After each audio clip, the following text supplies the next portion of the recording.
Hello मेरे प्यारे बच्चों, की हालचाल। हमारी इस नई एनसीईआरटी सीरीज में आप सबों का एक बार फिर से बहुत बहुत स्वागत है। अभी तक हम इस किताब के 2 अध्याय पढ़ चुके हैं और आज हम पढ़ने जा रहे हैं तीसरा अध्याय, जिसका नाम है उचित आहार स्वस्थ शरीर का आधार।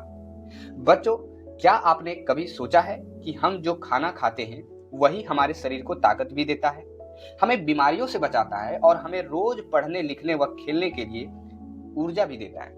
लेकिन सवाल यह है कि कौन सा आहार सही है हमारे भोजन में, कौन कौन से पोषक तत्व होने चाहिए और संतुलित आहार क्यों जरूरी है। तो आज के इस वीडियो में हम बहुत ही आसान भाषा में समझेंगे कि उचित आहार क्या होता है, भोजन में कौन कौन से पोषक तत्व होते हैं और कैसे सही भोजन हमारे शरीर को स्वस्थ और मजबूत बनाता है। इसलिए वीडियो को अंत तक जरूर देखिएगा, क्योंकि आज आप अपने रोज के खाने के बारे में बहुत जरूरी बातें सीखने वाले हैं। तो चलिए बच्चों, अध्याय 3 उचित आहार स्वस्थ शरीर का आधार की शुरुआत करते हैं। अब जैसा कि आप देख सकते हैं कि इस चैप्टर की शुरुआत जो है एक श्लोक से की गई है, जो कि काफी प्रेरणादायक श्लोक है। तो मैं इस श्लोक से ही बातें जो है वो शुरू करना चाहूंगा। और पहले ही मैं आप लोगों को बता दूं कि मुझे संस्कृत बिल्कुल नहीं आती है, फिर भी मैं आप लोगों के लिए संस्कृत के श्लोकों को पढ़ करके उनके अर्थों को समझाने की कोशिश करता हूं। श्लोक कुछ इस प्रकार से है। कुडरुक कुडरुक कुडरुक, हितभुक मितभुक ऋतुभुक। वाह, क्या श्लोक है। देखिए, इसका अर्थ ये है कि कौन निरोगी है, कौन निरोगी है, कौन निरोगी है। वह व्यक्ति जो समय और स्थान के अनुकूल पौष्टिक और उचित मात्रा में आहार लेता है, वही निरोगी है। तो हमारे स्वस्थ शरीर के बारे में कितनी अच्छी श्लोक जो है यहाँ आपकी किताब में दी गई है। और इसमें ये बताया गया है कि जो लोग समय के अनुकूल, इसमें बताई गई है कि जो व्यक्ति समय और स्थान के अनुकूल पौष्टिक आहार लेता है और उचित मात्रा में लेता है, तो वही लोग निरोगी है। सवाल पहले ये कर रहा है कि कौन निरोगी है, कौन निरोगी है, कौन निरोगी है। और कहा जा रहा है कि वही व्यक्ति निरोगी होगा जो समय और स्थान के अनुकूल पौष्टिक यानी कि एक अच्छा उचित मात्रा में आहार लेता है, भोजन लेता है, वही लोग निरोगी होता है। तो शायद आप इस श्लोक का मतलब समझ पा रहे होंगे। तो आइए इस चैप्टर के मुख्य लाइनों से शुरुआत करते हैं और इसे अच्छे से लाइन बाय लाइन समझते हैं। इस चैप्टर की शुरुआत मेदू और मिष्टी प्रतिदिन विद्यालय के नोटिस बोर्ड पर लिखे आज का विचार पढ़ते हैं।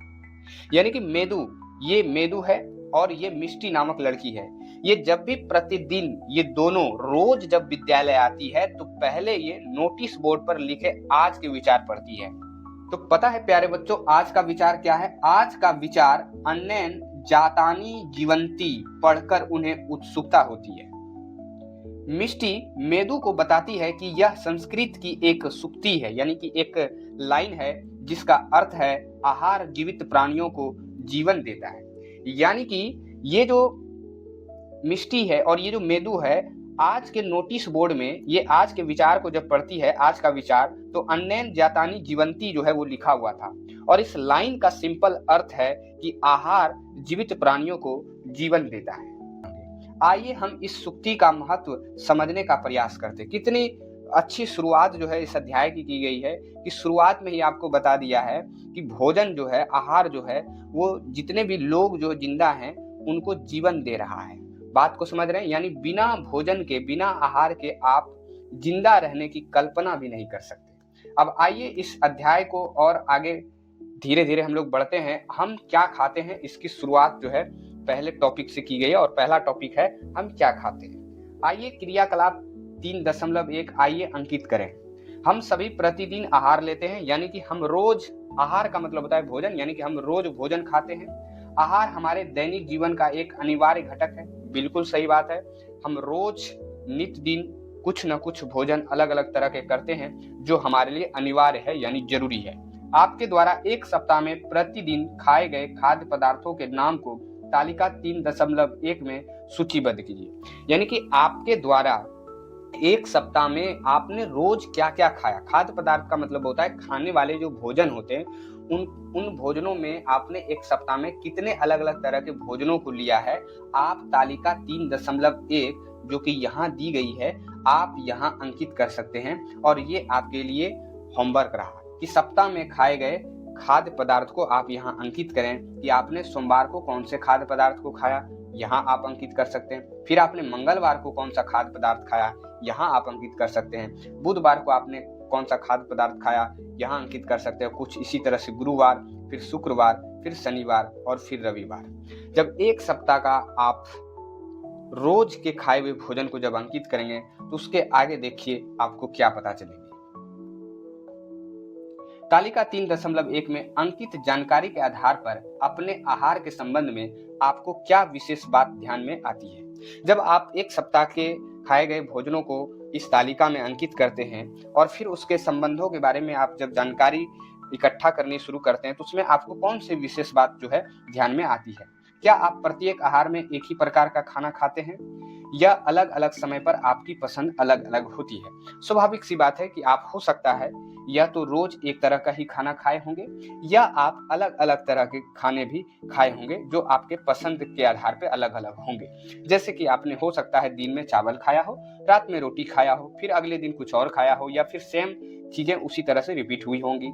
अपनी सूची की तुलना अपने मित्रों के द्वारा बनाई गई सूची से कीजिए। यानी आपने जो सूची खाने की बनाई है उसी सूची को आप एक दूसरे अलग जो आपके मित्र हैं उन्होंने भी बनाया होगा उस सूची से आप तुलना करें।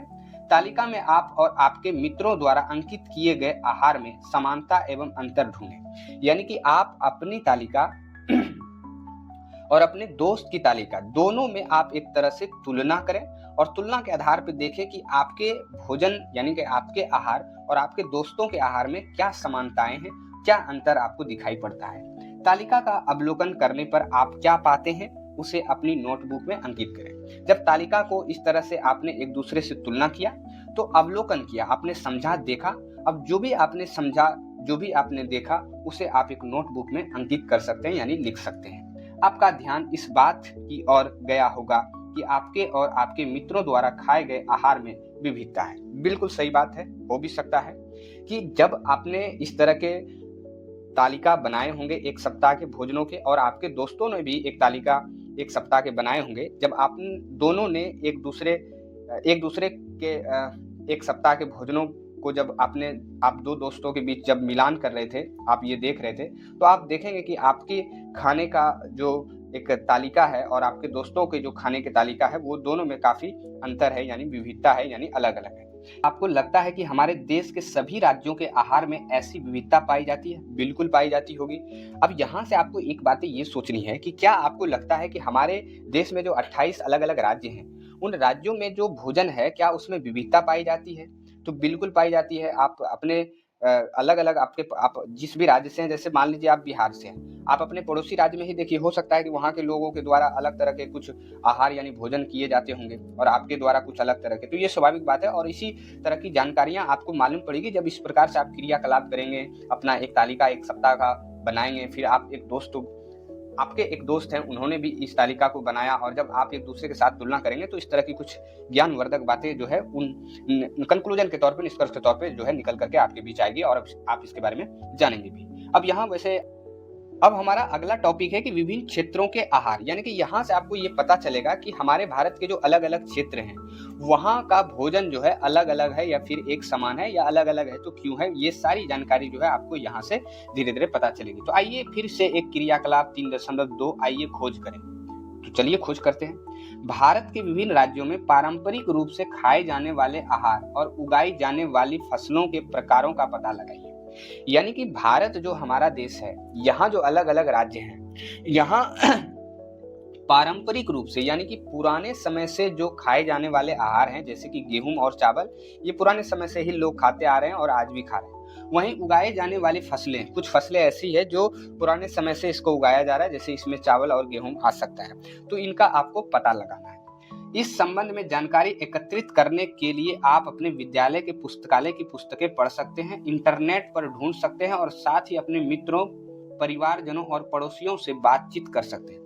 यानी कि इन जानकारियों को इकट्ठा करने के लिए कि हमारे भारत में जो है वो पुराने समय से कौन से अनाज लोग खाते आ रहे हैं या कौन से अनाज लोग उगाते आ रहे हैं, इन अनाजों के कितने प्रकार हैं।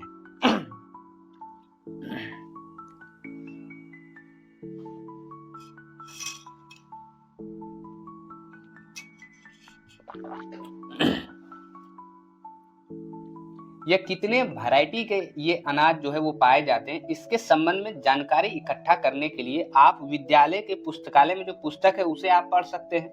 आप इंटरनेट का सहारा ले सकते हैं, इंटरनेट पे भी जानकारी जो है वो ले सकते हैं, या तो आप अपने मित्रों से पूछ सकते हैं, या परिवारजनों से भी पूछ सकते हैं, या अपने पड़ोसियों से भी बातचीत कर सकते हैं। यानी कि इतने सारे सोर्स, इतने सारे चीजों के जरिए आप इन चीजों का पता लगा सकते हैं। ये आपको छूट दी जा रही है। अन्य राज्यों के बारे में जानकारी एकत्रित करें और उसे तालिका 3.2 में भरें। कुछ उदाहरण अग्रलिखित हैं, यानी कि कुछ उदाहरण आपको तालिका जो नीचे हम अभी जाएंगे 3.2 में, वहां कुछ पहले से चीजें लिखी हुई है और कुछ चीजें आपको जानकारी के तौर पे एकत्रित करनी पड़ेगी, यानी कि इकट्ठा करनी पड़ेगी। अब जानकारी आप उसी तरह से मित्रों, परिवारजनों, पड़ोसियों और पुस्तकालय की पुस्तकों को पढ़ करके आप एकत्रित कर सकते हैं, लेकिन पहले अपने राज्यों का, फिर अगले अलग अलग जो भारत के राज्य हैं उसके बारे में आपको पता लगाना है। जैसे कुछ उदाहरण यहाँ आप देखेंगे तो दिए गए हैं। जैसे भारत के विभिन्न राज्यों के कुछ परंपरागत खाद्य पदार्थ, जैसे राज्य में यहाँ पहला पंजाब है और यहाँ स्थानीय स्तर पर उगाई जाने वाली जो फसलें हैं, यानी कि एक तरह से कह सकते हैं कि जो लोग ग्रामीण क्षेत्र के लोग होंगे वो मक्का, गेहूं, चना और दालें, इस तरह की फसलें जो है वो उगाते हैं। वहीं खाए जाने वाले कुछ पारंपरिक खाद्य पदार्थ, पारंपरिक का मतलब ये पुराने समय से पंजाब के लोग इस अनाज को खाते आ रहे हैं और उगाते भी आ रहे हैं। जैसे बात करें मक्के की रोटी, पुराने समय से मक्के की खेती यहाँ हो रही है और यहाँ का जो भोजन है मक्के की रोटी, ये लोग पुराने समय से खा रहे हैं और आज भी खा रहे हैं। वहीं सरसों का साग, छोले भटूरे, पराठा, हलवा, खीर, ये सभी पारंपरिक एक तरह के खाद्य पदार्थ है जिसको पुराने समय से लोग उगाते आ रहे हैं और खाते आ रहे हैं। वहीं पेय में बात करें तो यहाँ लस्सी, छाछ, दूध और चाय, इस तरह के व्यंजन को भी पेय पदार्थों के तौर पे लोग लेते हैं। आप शायद समझ पा रहे हैं। वहीं कर्नाटक की बात करें तो यहाँ चावल, रागी, उड़द और नारियल, इस तरह के स्थानीय फसलें जो है यहाँ उगाई जाती है। वहीं पारंपरिक खाद्य पदार्थों की बात करें तो इडली, डोसा, सांभर, नारियल चटनी, रागी मुड्डेल, पाल्या, रसम और चावल, इस तरह के खाद्य पदार्थों को जो है पारंपरिक तौर पर लोग खाते आ रहे हैं। वहीं पेय की बात करें तो छाछ, कॉफी और चाय, ये पेय के तौर पे इस्तेमाल किया जाता है। वहीं मणिपुर राज्य की बात करें तो चावल, बांस और सोयाबीन, ये स्थानीय स्तर पर उगाई जाने वाली फसलें हैं और पारंपरिक खाद्य पदार्थ हैं चावल, चटनी, उती, मटर और हरे प्याज की तरी होता है, यानी कि पीले मटर और हरे प्याज की तरी होता है, झिंगू, सिंगजू और कांगसोई, ये पारंपरिक खाद्य पदार्थ हैं और पेय के तौर पे यहाँ बिना दूध की चाय जो है लोग पीना पसंद करते हैं। तो आप देख सकते हैं कि यहाँ भारत के 3 अलग अलग राज्य हैं जिसमें आप देख सकते हैं पारंपरिक खाद्य पदार्थों में काफी डिफरेंट है। स्थानीय स्तर पर जो भोजन, जो फसलें जो है उगाई जा रही है उसमें काफी अंतर दिख रहा है और पेय पदार्थों के तौर पे भी जो है आपको काफी अंतर दिखाई दे रहा है। तो यहाँ से आपको एक बात मालूम पड़ता है कि हमारा भारत का जो राज्य है ना, अलग अलग जो 28 राज्य हैं, वहाँ स्थानीय स्तर पर अलग अलग तरह की फसलें उगाई जा रही है और लोग अलग अलग तरह के अनाज को भी खा रहे हैं। तो इसका मतलब होता है कि भारत में अनाजों की विविधता इसलिए है क्योंकि हमारा भूगोल और हमारा जो कल्चर है, हमारा जो संस्कृति है, ये बिल्कुल अलग है। इस वजह से हमारे अलग अलग भारत के राज्यों में अलग अलग तरह के व्यंजन, अलग अलग तरह के भोजन लोग खाना पसंद करते हैं। तो यहाँ से ये बातें आपको जो है समझ में आनी चाहिए। वैसे हो सकता है कि विश्लेषण के तौर पे नीचे इन्हीं सब बातों के बारे में बताया गया हो, जैसे मैं आपको पढ़ के बता देता हूँ। क्या हमें देश की विभिन्न राज्यों में खाए जाने वाले पारंपरिक आहार में विविधता दिखाई देती है, ऐसा क्यों है? बिल्कुल, देखिए यही कह रहा है, यानी कि पारंपरिक, यानी कि पुराने समय से जो हमारे भारत के अलग अलग राज्यों में भोजन किया जा रहा है, खाने खाए जा रहे हैं, उसमें क्या विविधता दिखाई देती है? तो बिल्कुल दिखाई देता है। अब सवाल कर रहा है कि ऐसा क्यों है, तो आइए ऐसा क्यों है अभी आपको बता ही दिए कि ये भूगोल भी डिपेंड करता है। तालिका 3.2 में आपके द्वारा एकत्रित की गई जानकारी का विश्लेषण कीजिए, यानी कि तालिका 3.2 में आपने जो भोजन की जानकारी एकत्रित की उस पर विश्लेषण कीजिए और आप देखिए कि वो अलग अलग क्यों हैं या आपके दोस्त के अलग क्यों हैं, इसका आपको विश्लेषण करना है। क्या इसमें ऐसे खाद्य पदार्थ हैं जो कई राज्यों में खाए जाते हैं? बिल्कुल हो सकते हैं, कुछ ऐसे खाद्य पदार्थ हो सकते हैं, खाद्य पदार्थ का यानी कि भोजन ऐसे हो सकते हैं जो किसी और राज्य में भी खाए जाते हैं और किसी और राज्य में भी खाए जाते हैं। उन खाद्य पदार्थों की एक सूची बनाई, यानी कि वो भोजन जो हर एक राज्य में समान तौर पे एक जैसे खाए जा रहे हैं उनकी आप एक सूची बनाएं। आप पाएंगे कि कुछ खाद्य पदार्थ अनेक राज्यों में खाए जाते हैं, वहीं कुछ ऐसे भी हैं जो केवल किसी राज्य विशेष में ही खाए जाते हैं, बिल्कुल खाए जाते होंगे। कुछ ऐसा होगा जो सिर्फ उसी राज्य में मिलता होगा, जैसे आप बिहार में आ जाइए तो आपको यहीं लिट्टी चोखा मिलेगा, वहीं आप पंजाब चले जाइए तो वहीं आपको मक्के की रोटी मिलेगी।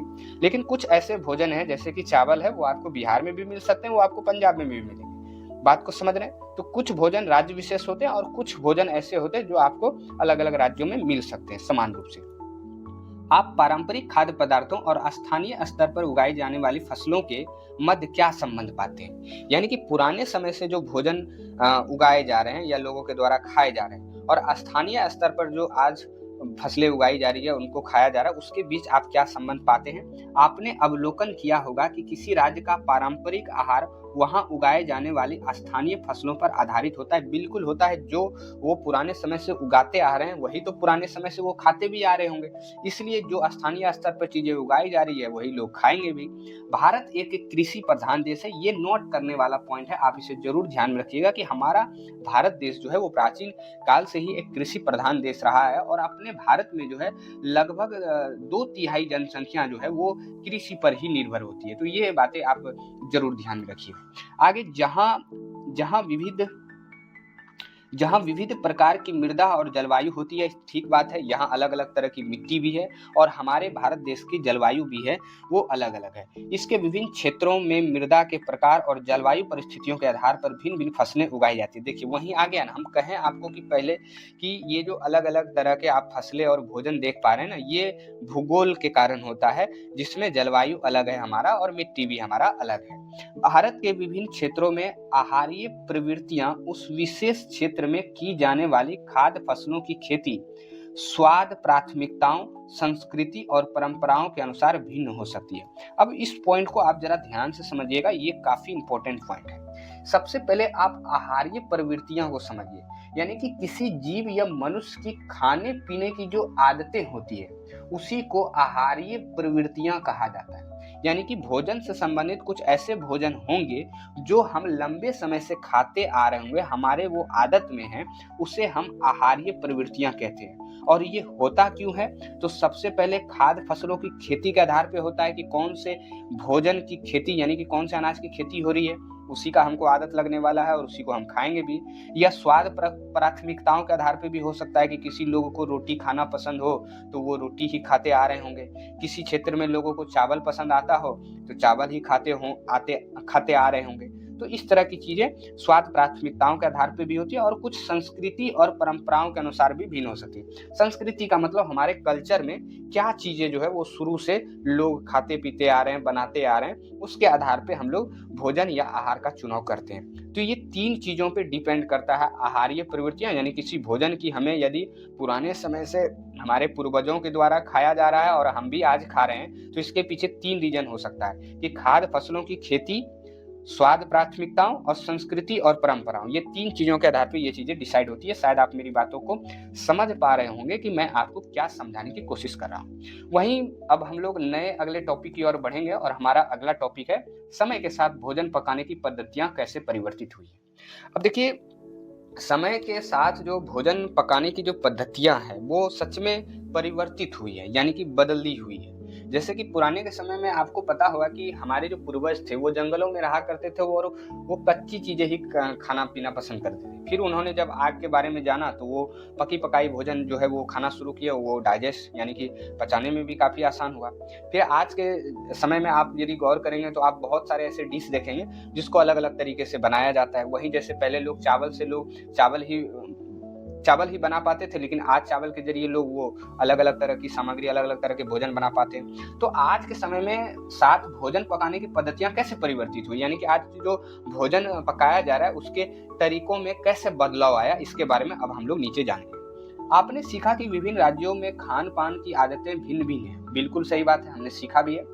हमारे भोजन के विकल्प और भोजन बनाने की पद्धतियां एक दूसरे से भिन्न होती हैं। बिल्कुल सही बात है कि भोजन का जो हमारा विकल्प होता है, चुनाव जो होता है वो अलग होता है और भोजन बनाने के तरीके भी जो हैं हमारे एक दूसरे से अलग होते हैं। क्या समय के साथ खान पान की आदतों आदतें और भोजन पकाने की पद्धतियां परिवर्तित हो गई हैं, बिल्कुल हो गई हैं। कैसे हुई हैं? तो आइए इस क्रियाकलाप के जरिए इस चीज को हम लोग समझने की कोशिश करते हैं। यहाँ मैं थोड़ा सा पेज को छोटा करके इसे एक बार में जो है आपको समझाने की मैं कोशिश करता हूँ। आप जरा गौर फरमाइएगा, आपको मैं चीजें अच्छे से समझाने की कोशिश करता हूँ। आप यहाँ समझने की कोशिश करिएगा। सबसे पहले यहाँ क्रियाकलाप 3.3 आइए पारस्परिक चर्चा करें, यानी कि हमें यहाँ एक चर्चा करना है। चर्चा क्या करना है?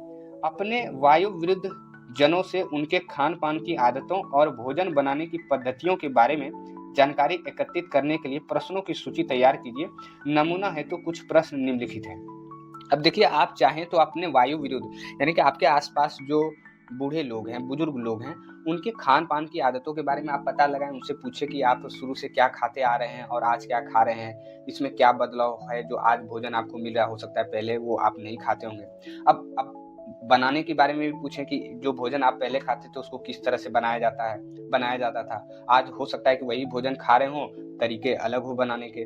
तो इस तरह की जानकारी आप एकत्रित कर सकते हैं, यानी कि इकट्ठी कर सकते हैं, और उनसे प्रश्न भी पूछ सकते हैं और उन प्रश्नों की आप सूची भी बना सकते हैं। और नमूने के तौर पे कुछ प्रश्न यहाँ आपको उदाहरण के तौर पे दिए भी गए, जैसे किस प्रकार का खाना आप अभी भी खाते हैं और क्या नया खाने लगे। यानी कि हो सकता है कि कुछ खाना आप पुराने समय से जो चले आ रहे हैं वो अभी भी आप खा रहे होंगे, और कुछ नया हो सकता है। जैसे मान लीजिए चावल आप शुरू से ही आपके पूर्वज भी खा रहे होंगे घर में, आप घर में भी पूछ सकते हैं, और अभी भी आप चावल खा रहे होंगे। लेकिन कुछ भोजन ऐसे होते हैं जैसे कि चाउमीन हो गया, मैगी वगैरह हो गया, हो सकता है कि आपके पूर्वज वो सबके नाम भी ना सुने हो, लेकिन आज आप तो खा रहे हैं, लेकिन वो तो अलग भोजन है, उसको बनाने का तरीका भी अलग है। तो यहाँ से आप डिफरेंट को समझ सकते हैं। पिछले कुछ वर्षों में खाना पकाने की पद्धतियां किस प्रकार परिवर्तित हो गई हैं, इसके बारे में आपको बताया जाएगा।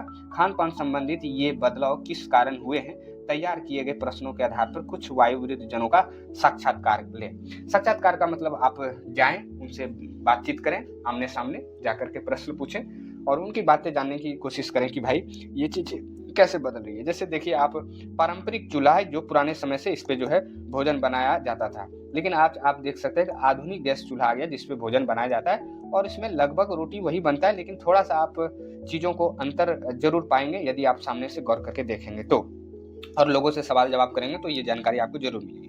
वहीं पहले मसाले पीसने के लिए या किसी चीज को भी पीसने के लिए ये सिलबट्टा का प्रयोग किया जाता है, जिसे आमतौर पर लोड़ी पाटी भी बोलते हैं। लेकिन आज आप जानते हैं कि ग्राइंडर, यानी कि इलेक्ट्रिक ग्राइंडर, यानी कि बिजली से चलने वाले ग्राइंडर का प्रयोग किए जाते हैं आजकल के लोग मसाले वगैरह पीसने के लिए। तो ये चीजें आप देख सकते हैं कि इस तरह की चीजें आने से ही चीजें जो है वो बदल रही है, तो आप चीजों को समझ पा रहे हैं। अब इसी के बारे में विश्लेषण के तौर पर यहाँ जो है आपको बताया जाएगा, इसे मैं आपको अच्छे से बड़ा करके पढ़ता हूँ।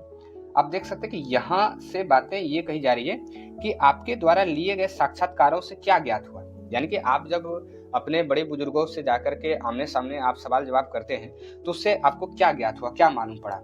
भोजन पकाने की पद्धतियां, जिन्हें पाक पद्धतियां भी कहते हैं, समय के साथ परिवर्तित हो गई है। पारंपरिक व आधुनिक पाक पद्धतियों में बहुत अंतर है। पहले के समय में भोजन पकाने के लिए अधिकतर पारंपरिक चूल्हों का उपयोग किया जाता था। बिल्कुल सही बात है, पहले के समय में, और जो चूल्हा आपको 3.1 क में आपको दिखाया भी गया। अब भोजन पकाने के लिए अधिकांश लोग आधुनिक गैस चूल्हों का उपयोग करते हैं, ये भी बिल्कुल बात है। आजकल बहुत कम ही लोग होंगे जो चूल्हे वगैरह पे खाना बनाते होंगे, अब तो गैस पे लोग बनाते हैं, जिसका चित्र आप 3.1 ख ऊपर में देख सकते हैं। पहले के समय में पत्थर के सिलबट्टे का उपयोग कर हाथों से पीसने का कार्य किया जाता था किसी भी चीज को, लेकिन आज आप इन दिनों हम खाद्य पदार्थों को आसानी से पीसने के लिए इलेक्ट्रिक ग्राइंडर, यानी कि विद्युत चालित पिसाई मशीन का इस्तेमाल करते हैं, यहाँ आप देख सकते हैं, का उपयोग करते हैं, जो कि चित्र 3.1 ख में आपको दिखाया गया। भोजन पकाने और पीसने की अन्य विधियों का पता लगाइए। समय के साथ पाक पद्धतियों में ये परिवर्तन क्यों हुए? इन परिवर्तनों के प्रमुख कारण तकनीकी विकास, बेहतर परिवहन और बेहतर संचार साधन हो सकते हैं। अब देखिए, यहाँ ये जो चीजें आपको दिखाया, इससे आप अनुमान लगा सकते हैं कि पहले लोग इस पे इस्तेमाल करते थे खाना बनाने के, लेकिन आज लोग इसके जरिए खाना बना रहे हैं। पहले लोग किसी भी चीज को पीसने के लिए इसका इस्तेमाल करते थे, लेकिन आज लोग इसका कर रहे हैं। तो ये चीजें जो है परिवर्तित हो जा रही है, जिसके कारण पाक पद्धतियां जो है वो बदलती है। पाक पद्धतियां का मतलब होता है भोजन पकाने या बनाने का जो अलग अलग तरीका होता है ना, उसी को पाक पद्धतियां बोलते हैं। तो ये चीजें बदल रही है और इसी वजह से आज लोग अलग अलग तरीके से भोजन बना पा रहे हैं। और इसके पीछे 2-3 और प्रमुख कारण है, जिसको यहाँ अच्छे से बताया गया है कि एक है तकनीकी विकास, जैसे कि नए नए मशीनें आ जाना, फिर बेहतर परिवहन, परिवहन का मतलब उस मशीन का आविष्कार जहाँ भी हुआ हो वो आसानी से हर जगह पहुँच जा रहा है, और बेहतर संचार साधन, यानी कि लोग एक दूसरे से एक तरह से कनेक्टेड हैं, एक दूसरे से तालमेल में हैं, जिसकी वजह से ये चीज़ें आज बड़ी तेज़ी से बदल रही हैं। तो आप शायद समझ पा रहे होंगे। तो ये आप जान पाए होंगे कि भाई हमारे भारत के अलग अलग राज्यों में अलग अलग तरह के भोजन सामग्री में जो है विविधता क्यों है, इतनी अधिक विविधता क्यों है। और दूसरा आपने ये भी जाना होगा कि आज जो पाक पद्धतियां हैं, भोजन बनाने की जो अलग अलग विधियां हैं, वो क्यों बदल रही हैं। अब हम लोग एक नए और अगले टॉपिक की ओर बढ़ेंगे, भोजन के घटक। अब आपने ये तो भोजन के घटक क्या है, अब आपने ये तो जान लिया कि भाई भारत के अलग अलग तरह के अलग अलग राज्यों में अलग अलग तरह के भोजन जो है वो उगाए जाते हैं और खाए जाते हैं, जो कि भूगोल पे डिपेंड करता है और उसकी संस्कृति और उसके खाने की आदतों पे भी निर्भर करता है। वहीं हमने ये भी जाना कि आज भोजन बनाने के अलग अलग तरीके आ गए हैं, लोग अलग अलग तरह से भोजन भी बना रहे हैं। लेकिन अब सवाल उठता है कि भोजन के घटक क्या है, यानी कि ठीक है वो जो भोजन हम आए दिन नित्यदिन किए जा रहे हैं उसमें कौन से घटक पाए जाते हैं, उसमें कौन कौन से ऐसी चीजें हैं जो हमें हमारे शरीर को मिलती है, फिर अलग अलग तरह के काम हम लोग करते हैं। तो आइए हम लोग इसके बारे में जानने की कोशिश करते हैं, और यहाँ एक चित्र के माध्यम से हम इसे बड़े ही आसानी से और अच्छे से समझने की कोशिश करते हैं। हाँ, अब टॉपिक हमारा है भोजन के घटक क्या हैं। तो मेदू और मिष्टी अपने स्कूल द्वारा आयोजित पारंपरिक खाद्य महोत्सव देखने जाते हैं। तो वही मेदू और मिष्टी जिसकी शुरुआत चैप्टर के शुरू में ही की गई थी, और ये पारंपरिक खाद्य महोत्सव में जो है वो शामिल होते हैं, यानी कि पार्टिसिपेट करते हैं, जाते हैं। अब पारंपरिक खाद्य महोत्सव को थोड़ा सा आप समझें कि जहां पुराने समय से चले आ रहे स्थानीय खाने, जैसे कि अलग अलग जो पकवान होते हैं वो बनाए जाते थे और वो दिखाए जाते हैं। इस तरह के जो देखिए पुराने समय से जो चले आ रहे स्थानीय जो खाना होता है उसको अलग अलग पकाने की क्या विधि है, उसको किस प्रकार से बनाया जाता है, उसको दिखाने का जो कार्यक्रम होता है उसी को पारंपरिक खाद्य महोत्सव बोलते हैं। इसके जरिए चीजों को दिखाया जाता है। महोत्सव का विषय है स्वस्थ आहार स्वस्थ जीवन। अब इसका जो थीम है वो है स्वस्थ आहार स्वस्थ जीवन, यानी कि ईट हेल्दी लिव हेल्दी। अब यहाँ आप इस चित्र के माध्यम से देख सकते हैं कि अलग अलग तरह के खान पान लोगों को दिखाए जा रहे हैं और लोग खा भी रहे हैं और देख भी रहे हैं। अब इसी पे कुछ यहाँ बातें लिखी गई है, ये राजस्थानी आहार है, ये गुजराती आहार है, ये असमिया आहार है, और इस पे कुछ अब नीचे जो है वो चर्चा होगी, और इसके जरिए आप ये जान पाएंगे कि भोजन के जो घटक हैं वो क्या क्या है। अब आइए यहाँ से बातें शुरू करते हैं और एक एक करके चीजों को अच्छे से समझने की कोशिश करते हैं। अब इस महोत्सव में विभिन्न प्रकार के पारंपरिक व्यंजनों को प्रदर्शित करते हुए भिन्न भिन्न स्टॉल है। स्टॉल का मतलब होता है जैसे कि ये जो आप देख सकते हैं, ये जो ये टेबल जो लगा हुआ है ना, ये जो टेबल लगा हुआ है इसी को स्टॉल बोलते हैं। यहाँ अलग अलग तरह के भोजन जो है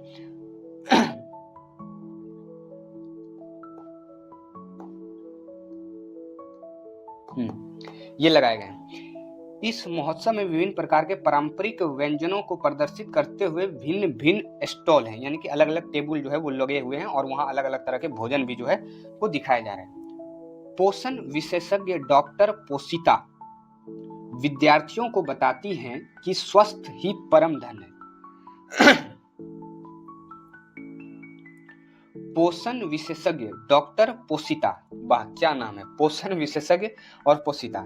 सबसे पहले पोषण विशेषज्ञ का अर्थ समझिए, यानी कि जो व्यक्ति आपको ये बताए कि स्वस्थ रहने के लिए क्या खाना चाहिए, कितना खाना चाहिए और कौन सा भोजन हमारे शरीर के लिए सही है, उसे पोषण विशेषज्ञ कहते हैं। ये आप ध्यान रखिएगा। अब ये विद्यार्थियों को बताती हैं कि स्वास्थ्य ही परम धन है। ये बच्चों को बता भी रहे हैं कि स्वास्थ्य जो है वही परम धन है।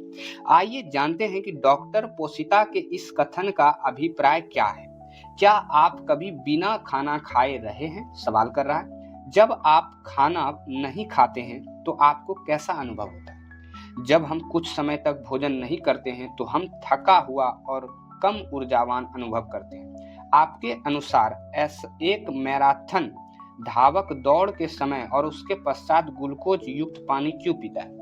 अब सबसे पहले देखिए पोषिता जो है, पोषिता जो डॉक्टर है, ये पोषण विशेषज्ञ हैं, यानी कि इनको खाने पीने के बारे में ना बहुत सारी चीज़ें पता है, और ये स्वस्थ एक शरीर कैसे रहा जा सकता है उसके बारे में पता है। और ये कुछ सवाल कर रहे हैं बच्चों से कि क्या आपने कभी ऐसा अनुभव किया है, ऐसा गौर किया है कि जब बिना आप खाना खाए रहे हो, जब आप खाना नहीं खाते हैं तो आपको कैसा अनुभव होता है। कई बार आप देखते होंगे कि जब आपने लंबे समय तक खाना नहीं खाया तो आप थका हुआ और ऊर्जावान अनुभव नहीं करते हैं। और आपके अनुसार क्या एक जो मैराथन होता है, जो दौड़ धावक होता है, वो देखिएगा आपकी दौड़ने से पहले कई बार और कई बार दौड़ने के बाद वो ग्लूकोज युक्त पानी पीता है। तो ये सब क्यों किया जा रहा है, इसके बारे में ये सवाल पहले कर रहे हैं और फिर इसके बारे में धीरे धीरे चीज़ों को ये बताएंगे। अब सबसे पहले यहाँ ग्लूकोज से बातें जो है वो शुरू कर रही है कि ग्लूकोज शरीर को तुरंत ऊर्जा प्रदान करता है। ये इंपॉर्टेंट पॉइंट है, ध्यान रखिएगा कि ग्लूकोज शरीर को तुरंत ऊर्जा प्रदान करता है। ग्लूकोज कार्बोहाइड्रेट का एक उदाहरण है, यानी कि ग्लूकोज जो है एक कार्बोहाइड्रेट भोजन से हमें मिलता है, और यही कार्बोहाइड्रेट का जब पाचन होता है तो वो ग्लूकोज में बदल जाता है, जिसके जरिए फिर हमारे शरीर में ऊर्जा मिलती है। कार्बोहाइड्रेट हमारे आहार में ऊर्जा के प्राथमिक स्रोतों में से एक है, यानी कि कार्बोहाइड्रेट जो है ऊर्जा के तौर पे देखें तो प्राथमिक स्रोतों में से एक है।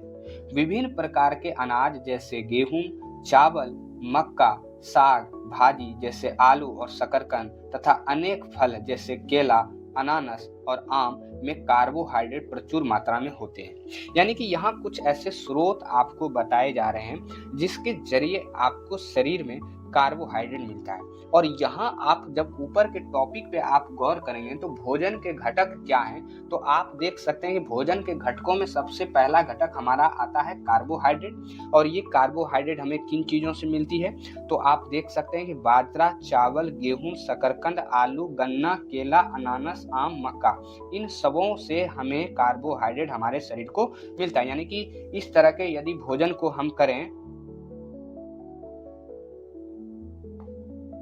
यानी कि इस तरह के भोजन को जब हम करते हैं तो हमारे शरीर को कार्बोहाइड्रेट मिलता है, और यही कार्बोहाइड्रेट का जब पाचन होता है तो ये ग्लूकोज में कन्वर्ट होता है और फिर हमारे शरीर को ऊर्जा भी मिलती है। अब आगे बढ़े तो क्या आप जानते हैं कि सामान्य चीनी भी एक प्रकार का कार्बोहाइड्रेट है।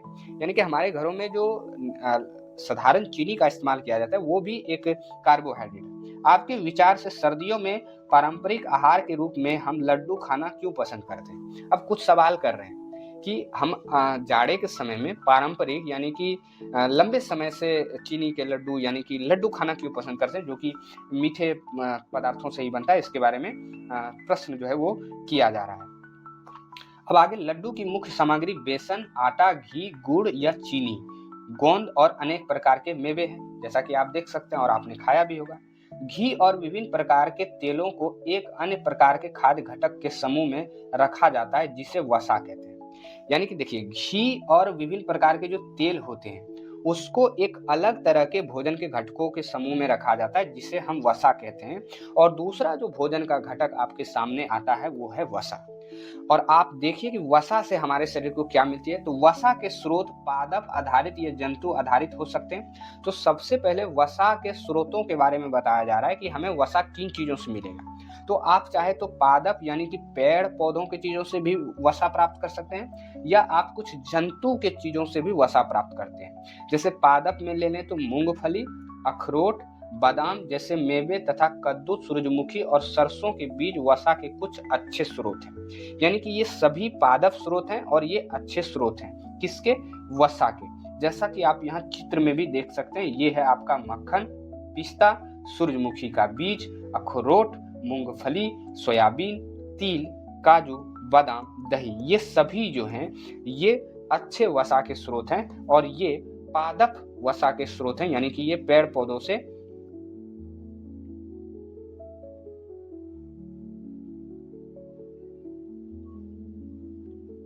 लेकिन इस वसा स्रोतों में आपके पादप और जंतु, ये दोनों स्रोतों के बारे में जो है यहाँ बताया जा रहा है। जैसे कि आप यहाँ घी के बारे में आप यदि गौर करें तो ये गाय वगैरह से आता है जो कि जंतु स्रोत हो जाएगा। मक्खन भी जो है वो जानवर से ही आएगा।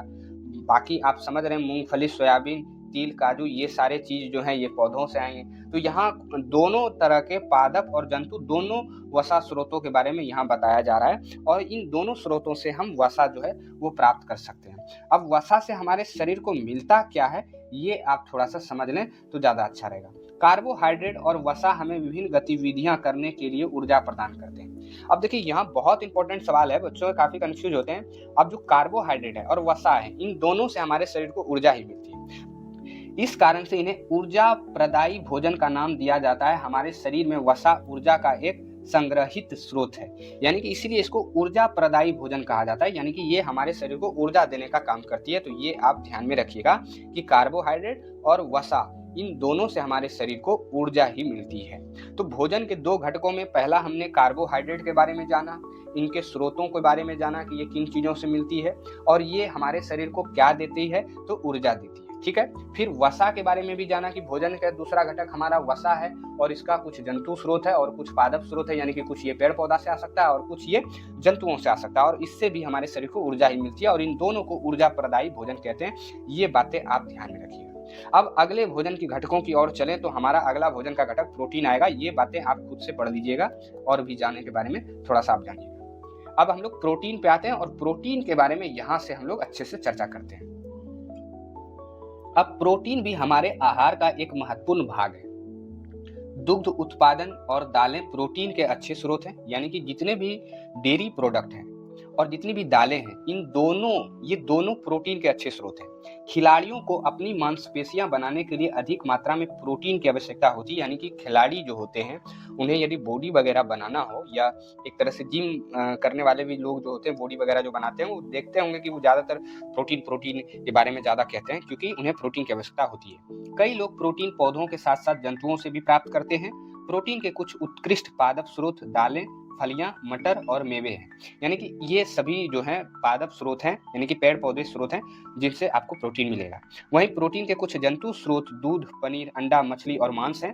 प्रोटीन समृद्ध खाद्य पदार्थ हमारे शरीर की वृद्धि और मरम्मत में सहायता करते हैं। अब सबसे पहले आप समझें कि तीसरा जो भोजन का घटक है वो प्रोटीन है, जो दूध से संबंधित पदार्थों से मिलता है और दूध या दूध से बने पदार्थों से मिलता है और ये दालों से मिलता है। ये दो स्रोत हैं, यानी कि ये जंतु स्रोत भी हैं और ये पादप स्रोत भी हैं। पादप स्रोत यानी पेड़ पौधे की बात करें तो मटर, चना, मूंग, अरहर दाल और राजमा और सोयाबीन, इन चीजों से हमें प्रोटीन मिलेगा। वहीं जंतु स्रोत में बात करें तो मछली, मुर्गे का मांस, दूध, पनीर, अंडा, इन सबों से हमें प्रोटीन मिलेगा। अब प्रोटीन का काम जो होता है हमारे शरीर को समृद्ध खाद्य पदार्थ, यानी कि हमारा जो प्रोटीन जब हम शरीर में लेते हैं तो हमारे शरीर को ये वृद्धि करता है, यानी कि ये बढ़ाता है और इसकी मरम्मत करता है। जहां भी कोई चीज इधर उधर है तो उसको एडजस्ट करेगा। इसी कारण इन्हें शरीर वर्धक भोजन भी कहा जाता है। शरीर वर्धक भोजन का मतलब होता है बॉडी बिल्डिंग मटेरियल कहा जाता है, क्योंकि ये शरीर को हष्ट पुष्ट करने का काम करता है। कौन? प्रोटीन। तो भोजन के घटकों में हमने तीन घटकों को अभी तक फिलहाल देखा। पहला कार्बोहाइड्रेट, दूसरा वसा और तीसरा हम प्रोटीन को देख रहे हैं, जो काफी महत्वपूर्ण लग रहा है। और अब आप ये समझ पाएंगे कि इस चैप्टर का जो नाम है उचित आहार स्वस्थ शरीर का आधार, शुरू में ही आप नोटिस बोर्ड देखेंगे तो मिष्टी और मेदू ने जो आज का विचार पढ़ा था अन्य जतानी जीवंती, उसके बारे में आप समझ पाएंगे। इतना ये विस्तार से चीजों को अब बताया जाता है। अब थोड़ा सा और आगे बढ़ते हैं तो बढ़ते बच्चों के उचित विकास और वृद्धि के लिए उनके आहार में सही मात्रा में प्रोटीन सम्मिलित किया जाना चाहिए। बढ़ते बच्चे होगा, यानी कि बढ़ते जो बच्चे हैं, यानी कि जो बच्चे अभी छोटे हैं जिनका ग्रोथ हो रहा है, तो उनके आहार यानी कि उनके भोजन में सही मात्रा में प्रोटीन होना बहुत जरूरी है, नहीं तो उनके शरीर का सही से विकास नहीं होगा। इनमें से कौन सा खाद्य पदार्थ आपके दैनिक आहार का भाग है? अब आप अपने अनुसार देख लीजिए कि इनमें से कौन कौन से पदार्थ हैं जो आपके आहार में सम्मिलित हैं। अब ये देखिए मशरूम के बारे में यहाँ और भी जाने, और ये मशरूम जो है प्रोटीन का बहुत अच्छा स्रोत है, ये आप खुद पढ़ करके इसके बारे में जाने।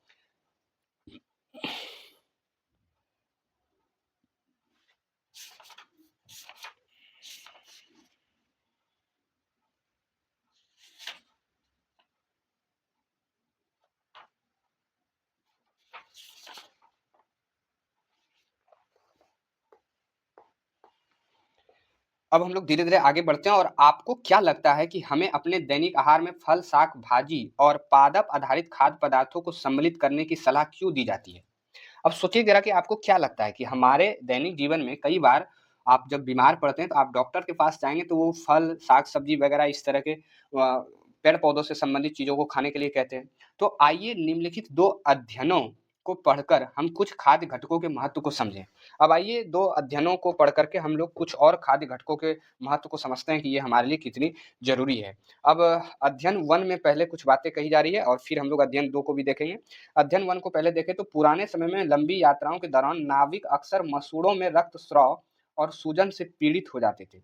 यानी कि पुराने समय में जो है ना, लंबी-लंबी यात्राएँ जब लोग नाव के ज़रिए समुद्र के रास्ते करते थे, तो उनके मसूड़े जो होते थे, उसमें रक्तस्राव यानी कि रक्त का बहना और सूजन यानी कि मसूड़ों का फूलना, इस तरह की समस्याएँ जो है उनको देखने को मिलती थी। अब 1746 की लंबी यात्रा के दौरान स्कॉटलैंड के चिकित्सक जेम्स लिंड ने देखा कि जिन नाविकों ने नींबू और संतरों का सेवन किया, वे इस रोग से मुक्त हो गए। अब एक चिकित्सक थे जेम्स लिंड, इन्होंने ये देखा कि कुछ यात्री ऐसे भी हैं जो लगातार नींबू और संतरों का सेवन करते हैं, उसको खाते-पीते रहे हैं, तो उन लोगों में इस तरह की समस्याएँ जो है वो देखने को नहीं मिली।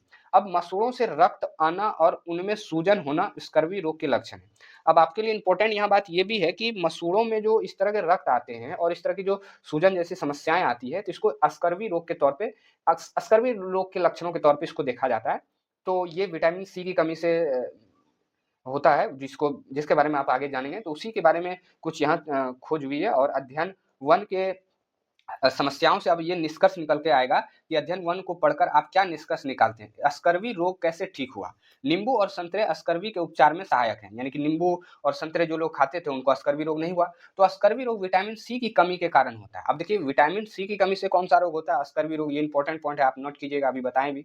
तो विटामिन सी खट्टे फलों जैसे नींबू और संतरे में पाया जाता है, जो इस रोग को दूर करने में सहायता करता है और इससे ये स्पष्ट हो जाता है कि भाई हमारे खाद्य सामग्री में, हमारे दैनिक जीवन के आहारों में फल सब्जी का होना भी बहुत ज़रूरी है, क्योंकि ये कई रोगों से हमें बचाता है। जैसे कि यहाँ विटामिन सी जो कि संतरा और नींबू से मिला और एक खतरनाक जो रोग था स्कर्वी रोग, इससे लोगों को बचाया। वहीं अध्ययन 2 में बात करें तो 1960 के दशक में, इसको थोड़ा-सा मैं सामने कर लूँ तो चीज़ों को एक बार में अच्छे से बताने में हमें सुविधा होगी। अब यहाँ देखिए क्या है कि अध्ययन 2 में 1960 के दशक में भारतीय वैज्ञानिकों ने पाया कि हिमालय क्षेत्र और भारत के उत्तरी मैदानी इलाकों में मानव आबादी में गर्दन के अगले भाग में सूजन के लक्षण व्यापक थे। यानी कि हिमालय क्षेत्रों में कुछ वैज्ञानिकों ने ऐसा देखा कि कुछ लोग में जो गला होता है ना, ये गला यहाँ आप देख सकते हैं, इसमें जो है फूलने टाइप का जैसे फूल जाता था और ये समस्याएं आम थी और ज्यादातर लोगों को ये सूजन जैसी समस्याएं हो रही थी। भारत सरकार के मापदंडों के अनुसार सामान्य नमक में आयोडीन की पूर्ति करने का प्रयास किया गया। अब ये जो रोग है ना, इसको वैसे घेघा रोग बोलते हैं और ये दरअसल आयोडीन की कमी से होती है। अब भारत सरकार ने क्या किया कि इन समस्याओं को दूर करने के लिए उन्होंने आयोडीन की पूर्ति के लिए सामान्य नमक में आयोडीन युक्त नमक की सलाह देने लगे कि भाई आप जो है आयोडीन युक्त नमक बनाएं, और जिससे कि लोगों को आयोडीन की कमी ना हो, जिससे आयोडीन युक्त नमक भी कहा जाता है। आयोडीन युक्त नमक के सेवन से उपयुक्त लक्षण स्पष्ट रूप से कम हो गए। अब इस तरह के नमक जब लोगों के द्वारा सेवन किए जाने लगे, खाने लगे, तो धीरे-धीरे देखा गया कि इस तरह की समस्याएँ जो है वो कम होने लगी। ये लक्षण इस क्षेत्र की मृदा में आयोडीन की कमी के कारण थे, जिसके परिणाम स्वरूप स्थानीय भोजन और जल में आयोडीन की कमी हो गई। गर्दन के अगले भाग में सूजन घेंघा नामक रोग का लक्षण है। तो आप देख सकते हैं कि ये जो गर्दन का फूलना है, ये दरअसल घेंघा रोग है और ये आयोडीन की कमी से होता है। तो जब लोग आयोडीन की पूर्ति करने लगे, तो इस तरह की समस्याएं जो है वो कम होने लगी। अब अध्ययन 2 से आपने क्या निष्कर्ष निकाला? आपने समाचार पत्रों और विज्ञापनों के द्वारा आयोडीन युक्त नमक के बारे में जाना होगा, अथवा आपने नमक के पैकेट पर भी आयोडीन युक्त नमक लिखा हुआ पढ़ा होगा। इसका अर्थ क्या है? वास्तव में आयोडीन युक्त नमक साधारण नमक ही है, जिसमें वांछनीय मात्रा में आयोडीन के लवण मिलाए जाते हैं। मैंने बताया ना आपको कि नमक जो बना रहे थे उसमें कहा गया कि भाई आप आयोडीन जो है बाहर से निकालें। कई बार नमकों में आयोडीन बहुत कम मात्रा में होती है, वैसे तो आयोडीन होता ही है लेकिन कम मात्रा में होता है, तो बाहर से मिलाइए और उसे आयोडीन युक्त नमक बनाइए। इस तरह के प्रस्ताव जो है सरकार के द्वारा भी दिए गए और आज भी लोगों के द्वारा जो भी घेंघा रोग से पीड़ित होते हैं, तो उन्हें डॉक्टर्स जो हैं आयोडीन युक्त नमक के उपयोग करने की सलाह दी जाती है। तो आप यहाँ ध्यान रखिएगा कि अस्कर्वी रोग जो होता है वो विटामिन सी की कमी से होता है और घेंघा रोग जो होता है वो आयोडीन की कमी से होता है, ये आप ध्यान में रखिएगा। अब आगे यहाँ और भी जानें इसके बारे में, यहाँ कुछ बातें जो है वो कही जा रही है जिसके बारे में आप कोशिश करें कि खुद पढ़ें, ये नमक की खेती के बारे में है। हमारे शरीर को विभिन्न रोगों से बचाने वाले अन्य खाद्य घटकों के बारे में और अधिक जानकारी आप कैसे प्राप्त करें। अब हमारे शरीर को रोगों से विटामिन सी बचाया, आयोडीन बचाया, लेकिन कुछ और भी ऐसे तत्व हैं, कुछ ऐसे सामग्री हैं, जिसके ज़रिए हमारा शरीर जो है वो स्वस्थ रहता है। उसके बारे में और अधिक जानकारी के लिए हम लोग आगे की चीज़ों को पढ़ेंगे तो हमें मालूम पड़ेगा। अब आइए क्रियाकलाप 3.4 आइए सर्वेक्षण करें। सबसे पहले ये सर्वेक्षण देखिए, ये किताब जो है ना इस बार इसलिए बेहतरीन है क्योंकि ये किसी भी चीज़ को रटने पे ज़ोर नहीं दे रहा है और किसी भी चीज़ को डायरेक्टली ये बता नहीं रहा है। पहले आपको सर्वेक्षण करने के लिए, जाँच-पड़ताल के लिए ये कह रहा है, जिसको क्रियाकलाप के तौर पे ये आपको खुद करने के लिए कहता है और खुद आप निष्कर्ष निकालिए और चीज़ों को समझने की कोशिश कीजिए। ये बहुत अच्छी बात है। अब विभिन्न खाद्य घटकों के स्रोतों और कार्यों का पता लगाने के लिए चित्र 3.5 में दिए गए चार्ट का अध्ययन करें। नीचे एक चार्ट है जिसका अध्ययन हम लोगों को करना पड़ेगा। विटामिन एवं खनिज के और अन्य स्रोतों का पता लगाइए। साथ ही इन घटकों की कमी से होने वाले रोगों के लक्षणों को भी समझें। अब देखिए यहाँ एक तालिका जो है वो नीचे दी गई है जिसमें अलग-अलग तरह के भोजन के घटक जो हैं, उनके क्या कार्य हैं, उनके स्रोत क्या हैं और उनके कमी से हमारे शरीर में किस प्रकार के रोग जो हैं होते हैं, उसके बारे में बताया गया है, जो कि आपकी तालिका 3.5 में बताई गई है और ये बहुत इम्पोर्टेंट है, इसको आप ज़रूर में ध्यान रखिएगा। इसके बारे में और है, अपने पड़ोस में जाइए और लोगों से बातचीत कीजिए तथा पता लगाइए कि क्या किसी व्यक्ति में चित्र में सूचीबद्ध लक्षण दिखाई देते हैं।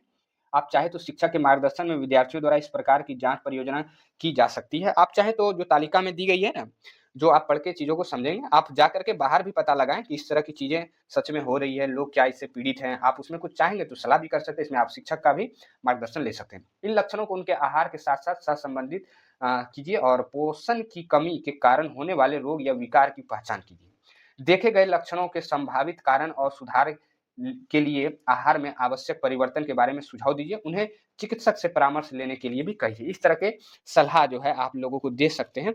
अब आपको तो ये समझ ही नहीं आ रहा होगा कि कौन-सी सलाह देंगे, क्या करेंगे, नहीं करेंगे। तो इसके लिए मैं आपको थोड़ा-सा तालिका की ओर बढ़ूँ, तो आपको चीज़ें जो है अच्छे से समझ में आएँगी। यहाँ आज यदि मैं छोटा करूँ, तो चीज़ें एक बार में आपको दिखाई देगी। सबसे पहले मैं इसे बड़ा करके ही चीज़ों को बताऊँगा, तो ज़्यादा बेहतर रहेगा। तो सबसे पहले यहाँ आपको चीज़ें समझनी है। समझनी ये है कि ये आप देख सकते हैं, सबसे पहले आप यहाँ इस तालिका पे गौर करें तो 1 नंबर में भोजन के घटक हैं जिसमें विटामिन और खनिज के बारे में बताया गया। अब इससे इसको खाने के से शरीर में कौन से कार्य सही से फंक्शन करते हैं और फिर इसके स्रोत क्या हैं, यानी कि ये कहाँ से मिलता है और फिर इसकी कमी से आपको किस प्रकार के अभावजन्य रोग या विकार जो है वो देखने को मिलते हैं और इसके लक्षण क्या-क्या हैं, ये सारी चीज़ें आपको यहाँ पता चलेगी। जैसे विटामिन ए की बात करें तो पहला विटामिन ए के बारे में बताया जा रहा है। इसका कार्य है आँखों और त्वचा को स्वस्थ रखता है, यानी कि विटामिन ए यदि आप लगातार नियमित रूप से लेते हैं तो आपकी आँखें और आपकी जो त्वचा है वो अच्छी रहेगी। वहीं स्रोत की बात करें तो ये पपीता, गाजर, आम और दूध, इन चीज़ों से आपको विटामिन ए मिलेगा। वहीं दृष्टि का ह्रास या क्षति, यानी कि ये आप लगातार इस विटामिन की कमी आपके शरीर में हो रही है तो आपकी दृष्टि का ह्रास, यानी कि आपको दिखाई कम देगा और आपकी आँखें भी जो है वो खराब हो सकती है। वहीं लक्षण की बात करें तो इससे आपका दृष्टि जो है वो दुर्बल हो जाएगी, अंधेरे में कम दिखाई देना, जिसे रतौंधी के तौर पे देखा जाता है, कभी-कभी पूर्ण रूप से दिखाई देना बंद हो जाता है। इस तरह की समस्याएँ जो है आपको देखने को मिल सकती है। और यहाँ से आप ये समझ सकते हैं कि विटामिन जो है, यानी कि अन्य खाद्य जो सामग्री हैं वो भी हमारे लिए कितने इम्पोर्टेंट हैं। जैसे कि पीछे तो आपने खनिज, आयोडीन और एक विटामिन सी के बारे में जाना, लेकिन यहाँ आज आपने एक और विटामिन के बारे में जाना जो कि विटामिन ए था। वहीं कुछ और भी लिस्ट है जैसा कि आप देख सकते हैं और इस लिस्ट को आप एक कॉपी में नोट करके ज़रूर तैयार कर लें, ये बहुत ही इम्पोर्टेंट है आपके लिए। वहीं विटामिन बी1 की बात करें तो इसमें हृदय को स्वस्थ रखता है और शरीर को विभिन्न कार्य करने में सहायता करता है। इसके स्रोतों की बात करें तो ये फलियाँ, मेवे, संपूर्ण अनाज, बीज, दूध बने पदार्थ, इससे ये आपको मिलेगा और इससे जो आपके विकार होंगे शरीर में वो बेरी-बेरी नामक होता है और इस बेरी-बेरी में जो लक्षण होगा वो सूजन, हाथों और पैरों में जलन या झनझनाहट, साँस लेने में परेशानी, इस तरह की समस्याएँ देखने को मिल सकती है। वहीं विटामिन सी की बात करें तो शरीर को रोगों से बचाता है, सही बात है। आँवला, अमरूद, हरी मिर्च, संतरा, नींबू, इन सबों में विटामिन सी है और इसके जो विकार हैं वो अस्कर्वी हैं और इसके जो लक्षण होते हैं वो मसूड़ों से खून निकलना, घाव भरने में अधिक समय लगना, इस तरह की समस्याएँ आपको देखने को मिल सकती है। वहीं विटामिन डी की बात करें तो अस्थि और दाँतों के स्वास्थ्य के लिए शरीर में कैल्शियम के अवशोषण में कमी आना, इस तरह की समस्याएं आपको देखने को मिल सकती है।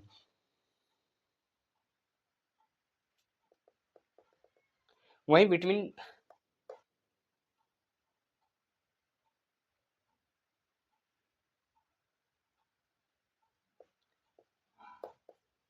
वहीं विटामिन डी की बात करें तो अस्थि और दांतों के स्वास्थ्य के लिए शरीर में कैल्शियम के अवशोषण में सहायक होता है। ये कार्य विटामिन डी आपके शरीर में करते हैं। वहीं मैं स्रोत की बात करूं तो सूर्य का प्रकाश बेहतरीन विटामिन डी का स्रोत है।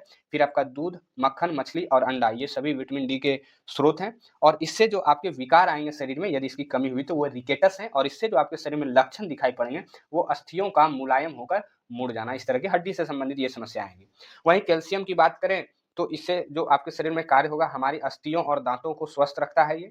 फिर इसके जो स्रोत हैं वो दूध, सोया दूध, दही, चीज, पनीर, इन सभी से आपको कैल्शियम मिलेगा। फिर इनसे जो आपके शरीर में विकार आएगा वो है अस्थि और दंत क्षय। अस्थि यानी कि हड्डियां जो है वो कमजोर हो जाएगी, कई बार आपका दांत जो है वो झड़ सकता है। और लक्षण जो होगा वो दुर्बल अस्थियां और दंत क्षय, इस तरह के लक्षण आपको दिखाई दे सकते हैं। वहीं आयोडीन की बात करें तो शारीरिक और मानसिक क्रियाओं में सहायक है। ये आपको जो है कार्य जो है शारीरिक और मानसिक क्रियाओं में ये सहायक होगा आयोडीन। वहीं मैं स्रोत की बात करूँ तो आयोडीन युक्त नमक, सिंघाड़ा, समुद्री शैवाल, इनसे जो है आपको मिलेगा। वहीं इसमें विकार की बात करें तो घेंगा या ग्वाइटर इसको बोला जाता है। और इसमें जो लक्षण होते हैं वो गर्दन के अग्रभाग में सूजन यानी कि फूल जाना, इस तरह की समस्याएं आपको देखने को मिल सकती है। वहीं सबसे लास्ट जो आयरन है आपका, जो लौह तत्व इसको बोलते हैं, इसमें रक्त का महत्वपूर्ण घटक है जो कि कार्य के तौर पे आपको करेगा, यानी कि ये ब्लड के लिए ज़्यादा सहायक होगा। वहीं इसके स्रोतों की बात करें तो हरे पत्तेदार साग, चुकंदर, अनार, इन सबों से आपको आयरन जो है वो मिल सकता है। वहीं विकार की बात करें तो खून की कमी, एनीमिया और रक्तल्पता, इस तरह की समस्याएं जो है वो आपको आ सकती है। वहीं लक्षण की बात करें तो दुर्बलता व सांस लेने में कठिनाई होगी। तो इसको एक बार जो है आप जरूर कॉपी में नोट कर लें, ये आपके लिए बहुत इंपॉर्टेंट है। और ये कई बार यहाँ से एग्जामों में भी जो है वो क्वेश्चंस पूछे जाते हैं। तो आप एक बार इसको जरूर नोट डाउन करें और अच्छे से इसको जरूर देख लें। अब चलिए विस्तारपूर्वक चीज़ों को यहाँ से जो है वो बताई जाएगी और यहाँ से आप चीज़ों को ज़रूर देखें एक बार में। अब देखिए चित्र 3.5 से आपने यह सीखा कि विटामिन ए, बी1, सी और डी और खनिज, कैल्शियम, आयोडीन और आयरन, खनिज में ये सारे आते हैं। खाद्य घटकों के दो समूह हैं, यानी कि यहाँ दो भोजन के घटकों के समूह को बताया जा रहा है। एक विटामिन है जो कि ए, बी1, सी और डी, इस तरह के विटामिन होते हैं। और खनिज में कैल्शियम, आयोडीन और आयरन है। ये दो समूह हैं खाद्य घटकों के, यानी कि भोजन के, जो हमारे शरीर की विभिन्न रोगों से रक्षा करते हैं। और इनका काम होता है हमारे शरीर को रोगों से रक्षा करना, ये आप ध्यान में रखिएगा। वहाँ उधर कार्बोहाइड्रेट, वसा और प्रोटीन का अलग काम था लेकिन यहाँ विटामिन और खनिज का एक अलग तरह का काम है। और मैं कुल मिला के आपको बताऊं ना तो भोजन से हमारे शरीर को 5 ही मुख्य घटक मिलते हैं, जिसमें पहला कार्बोहाइड्रेट, दूसरा वसा, तीसरा प्रोटीन और चौथा विटामिन और पांचवा आपका खनिज ही होता है, जिसे खनिज लवण भी हम लोग कहते हैं। लेकिन हम विटामिन और खनिजों की कमी के कारण होने वाले रोगों या विकारों को कैसे ठीक कर सकते हैं अब सवाल उठता है कि इस तरह की यदि विटामिनों की कमी हमारे शरीर में होती है तो इसको हम किस प्रकार से ठीक कर सकते हैं। तो आइए सबसे पहले विटामिन ए के कुछ स्रोत यहाँ जो है पहले ही आपको बता ही दिया गया है, लेकिन फिर भी आपको यहाँ एक चित्र के जरिए दिखाया जा रहा है कि आपको दूध, आम, गाजर और पपीता, इन सबों से विटामिन ए मिलेगा। वहीं विटामिन बी1 के कुछ स्रोत यहाँ हैं जो कि अलसी के बीज हैं, गेहूं हैं, दूध हैं, चावल हैं, कद्दू के बीज हैं और पनीर है, इनसे आपको विटामिन बी1 मिलेगा। वहीं विटामिन सी की बात करें तो आंवला, टमाटर, संतरा, अमरूद, हरी मिर्च और नींबू, ये सभी विटामिन सी के स्रोत हैं। वहीं विटामिन डी की बात करूं तो अंडा, मछली, दूध, मक्खन और खाद्य मशरूम, ये सभी विटामिन डी के स्रोत हैं, ये आप जरूर ध्यान में रखिएगा। अब आगे मैं आपको बताऊं तो यहाँ से आप चीजों को ध्यानपूर्वक देखें। और यहाँ से जो खाद्य घटक ऊर्जा प्रदान करते हैं, शारीरिक वृद्धि में सहायता तथा रोगों से सुरक्षा एवं रोगों को ठीक करने में सहायता करते हैं और विभिन्न शारीरिक क्रियाओं को सुचारू बनाते हैं, उन्हें पोषक तत्व कहते हैं। अब देखिए ये मेन बातों पे आया कि पोषक तत्व क्या होता है, ये आपको अब समझना है। कि देखिए भोजन जब हम लोग करते हैं, सबसे पहले आप समझिएगा कि सबसे पहले खाने पीने में हम लोग भोजन करते हैं। और भोजन में जो अलग अलग तरह के खाद्य पदार्थों को हम खाते हैं, उसके जरिए हमारे शरीर को 5 तरह के पोषक तत्व मिलते हैं, जिसमें कार्बोहाइड्रेट, वसा, प्रोटीन, विटामिन और खनिज लवण, यही 5 पोषक तत्व मिलते हैं। अब डिपेंड करता है किस प्रकार के हम भोजन खा रहे हैं। जैसे सपोज कीजिए कि चावल में कार्बोहाइड्रेट आता है और चावल आप खा रहे हैं तो आपके शरीर में जो पोषक तत्व आएगा वो कार्बोहाइड्रेट आएगा। वहीं आप अंडे खा रहे हैं या दाल खा रहे हैं तो दाल और अंडे में जो पोषक तत्व प्रोटीन पाया जाता है वो प्रोटीन आपके शरीर को मिलेगा। तो इस तरह से कोई भी आप भोजन करें तो उससे आपके शरीर में जो चीज़ें मिलेगी, वो पोषक तत्व मिलेगी जो कि 5 प्रकार का होता है, जिसके बारे में यहाँ बताया गया और आगे आपको ये भी बता रहा है कि हमारे आहार के प्रमुख पोषक तत्वों में कार्बोहाइड्रेट, प्रोटीन, वसा, विटामिन और खनिज सम्मिलित हैं। ये आपको बता भी दिया गया और यहाँ से आप ये पॉइंट को ज़रूर नोट डाउन करें। तो आपने समझा होगा कि भोजन के घटकों में क्या होता है, पोषक तत्व, और पोषक तत्व क्या होते हैं, तो 5 होते हैं और ये होते हैं और ये किन-किन चीज़ों से मिलते हैं, तो ये अलग-अलग भोजन यानी अलग-अलग व्यंजनों से मिलते हैं। ये बात आप समझ रहे होंगे और इनका काम हमारे शरीर के लिए अलग-अलग होता है। यही हमारे शरीर को वृद्धि भी करते हैं, यही हमारे शरीर को स्वस्थ भी रखते हैं, यही हमारे शरीर को ऊर्जा भी प्रदान करते हैं। तो इस तरह का काम इनका हमारे शरीर के लिए होता है और हमारे शरीर के लिए ये बहुत ज़रूरी भी होते हैं। अब विटामिन और खनिजों को सुरक्षात्मक पोषक तत्व भी कहा जाता है। अब जो विटामिन होते हैं और खनिज जो होते हैं, ये सुरक्षात्मक पोषक तत्व होते हैं। ऐसा इसलिए क्योंकि इनके द्वारा ही हमारे शरीर की जो है एक तरह से सुरक्षा होती है, क्योंकि ये अलग-अलग रोगों से हमारे शरीर को बचाते हैं। ये पोषक तत्व हमारे शरीर को रोगों से बचाते हैं, देखिए कह भी रहा है, और हमें स्वस्थ रखते हैं। आपके माता-पिता ने आपको नियमित रूप से दूध, हरे साग, फल और साबुत अनाज खाने की सलाह दी होगी। ये खाद्य पदार्थ विटामिन और खनिजों से भरपूर हैं। यद्यपि विटामिन और खनिजों की आवश्यकता अल्प मात्रा में ही होती है, लेकिन वे हमारे शरीर को स्वस्थ रखने के लिए आवश्यक है। अब देखिए विटामिन जो होते हैं और खनिज जो होते हैं, अल्प यानी कि इसे हमारे शरीर को जो है ये चीज़ें कम ही चाहिए होती है, लेकिन हाँ, इनका काम जो है वो बहुत ज़बरदस्त होता है और ये हमारे शरीर के लिए बहुत ज़रूरी भी होते हैं। अब कच्ची और पकी हुई साग-भाजी में आप क्या अंतर देखते हैं? क्या आपने कभी देखा है कि पकाए जाने पर साग-भाजी कभी-कभी अपना चटक रंग खो देती है या नरम और कम कुरकुरी हो जाती हैं? खाना पकाते समय उच्च ताप के कारण उनमें से विटामिन सी जैसे कुछ पोषक तत्व भी नष्ट हो जाते हैं। अब देखिए ये आहार से संबंधित बनाने की विधि की बात करिए कि आप कई बार देखते होंगे कि कुछ चीज़ें जब बनाई जाती है, तो उन्हें पहले धोया जाता है और सावधानीपूर्वक धोनी चाहिए, क्योंकि कुछ ऐसे विटामिन हैं जो कई बार भोजन को अधिक पकाने से, अधिक धोने से वो चीज़ें नष्ट हो जाती है। जैसे यहाँ एग्ज़ाम्पल के तौर पे विटामिन सी के बारे में बताया जा रहा है कि अधिक गर्म करने पर हमारे जो विटामिन सी हैं वो चीज़ों से निकल जाते हैं, नष्ट हो जाते हैं। जैसे आप मान लीजिए कि आंवला जो है विटामिन सी का स्रोत है, तो आप आंवले को यदि अधिक देर तक पकाएँगे तो उसमें से जो विटामिन सी आपके शरीर को मिलना चाहिए था वो नहीं मिलेगा, क्योंकि गर्म करने पे विटामिन सी समाप्त हो जाती है। इसलिए इसको हल्का-फुल्का ही गर्म करें या फिर यदि हो सके तो कच्चा खा सकते हैं तो आप कच्चे ही खाएँ, ताकि आपको प्रचुर मात्रा में विटामिन सी मिल सके या जो भी विटामिन है वो पूरी तरह से आपको मिल सके। क्या हमारे आहार में कुछ फलों और कच्ची साग-भाजी को सम्मिलित करना बुद्धिमानी नहीं होगी? कटी हुई या छिली हुई साग-भाजी और फलों को धोने से भी कुछ विटामिन नष्ट हो सकते हैं। देखिए, जो कि मैंने आपको पीछे बता ही रखा है। फिर भी उपभोग से पहले सभी फलों और साग-भाजी को अच्छे से धोया जाना चाहिए। बोला है धोने से भी कई बार चीज़ें खत्म हो सकती हैं, लेकिन हाँ, फिर भी आप नॉर्मल मात्रा में चीज़ों को धो कर के खा सकते हैं। बिना धोए चीज़ों को खाना भी नहीं चाहिए आजकल के समय में। तो आइए यहाँ कुछ सवाल किए जा रहे हैं कि क्या हमें सभी पोषक तत्व पौधों और जंतुओं से प्राप्त होते हैं?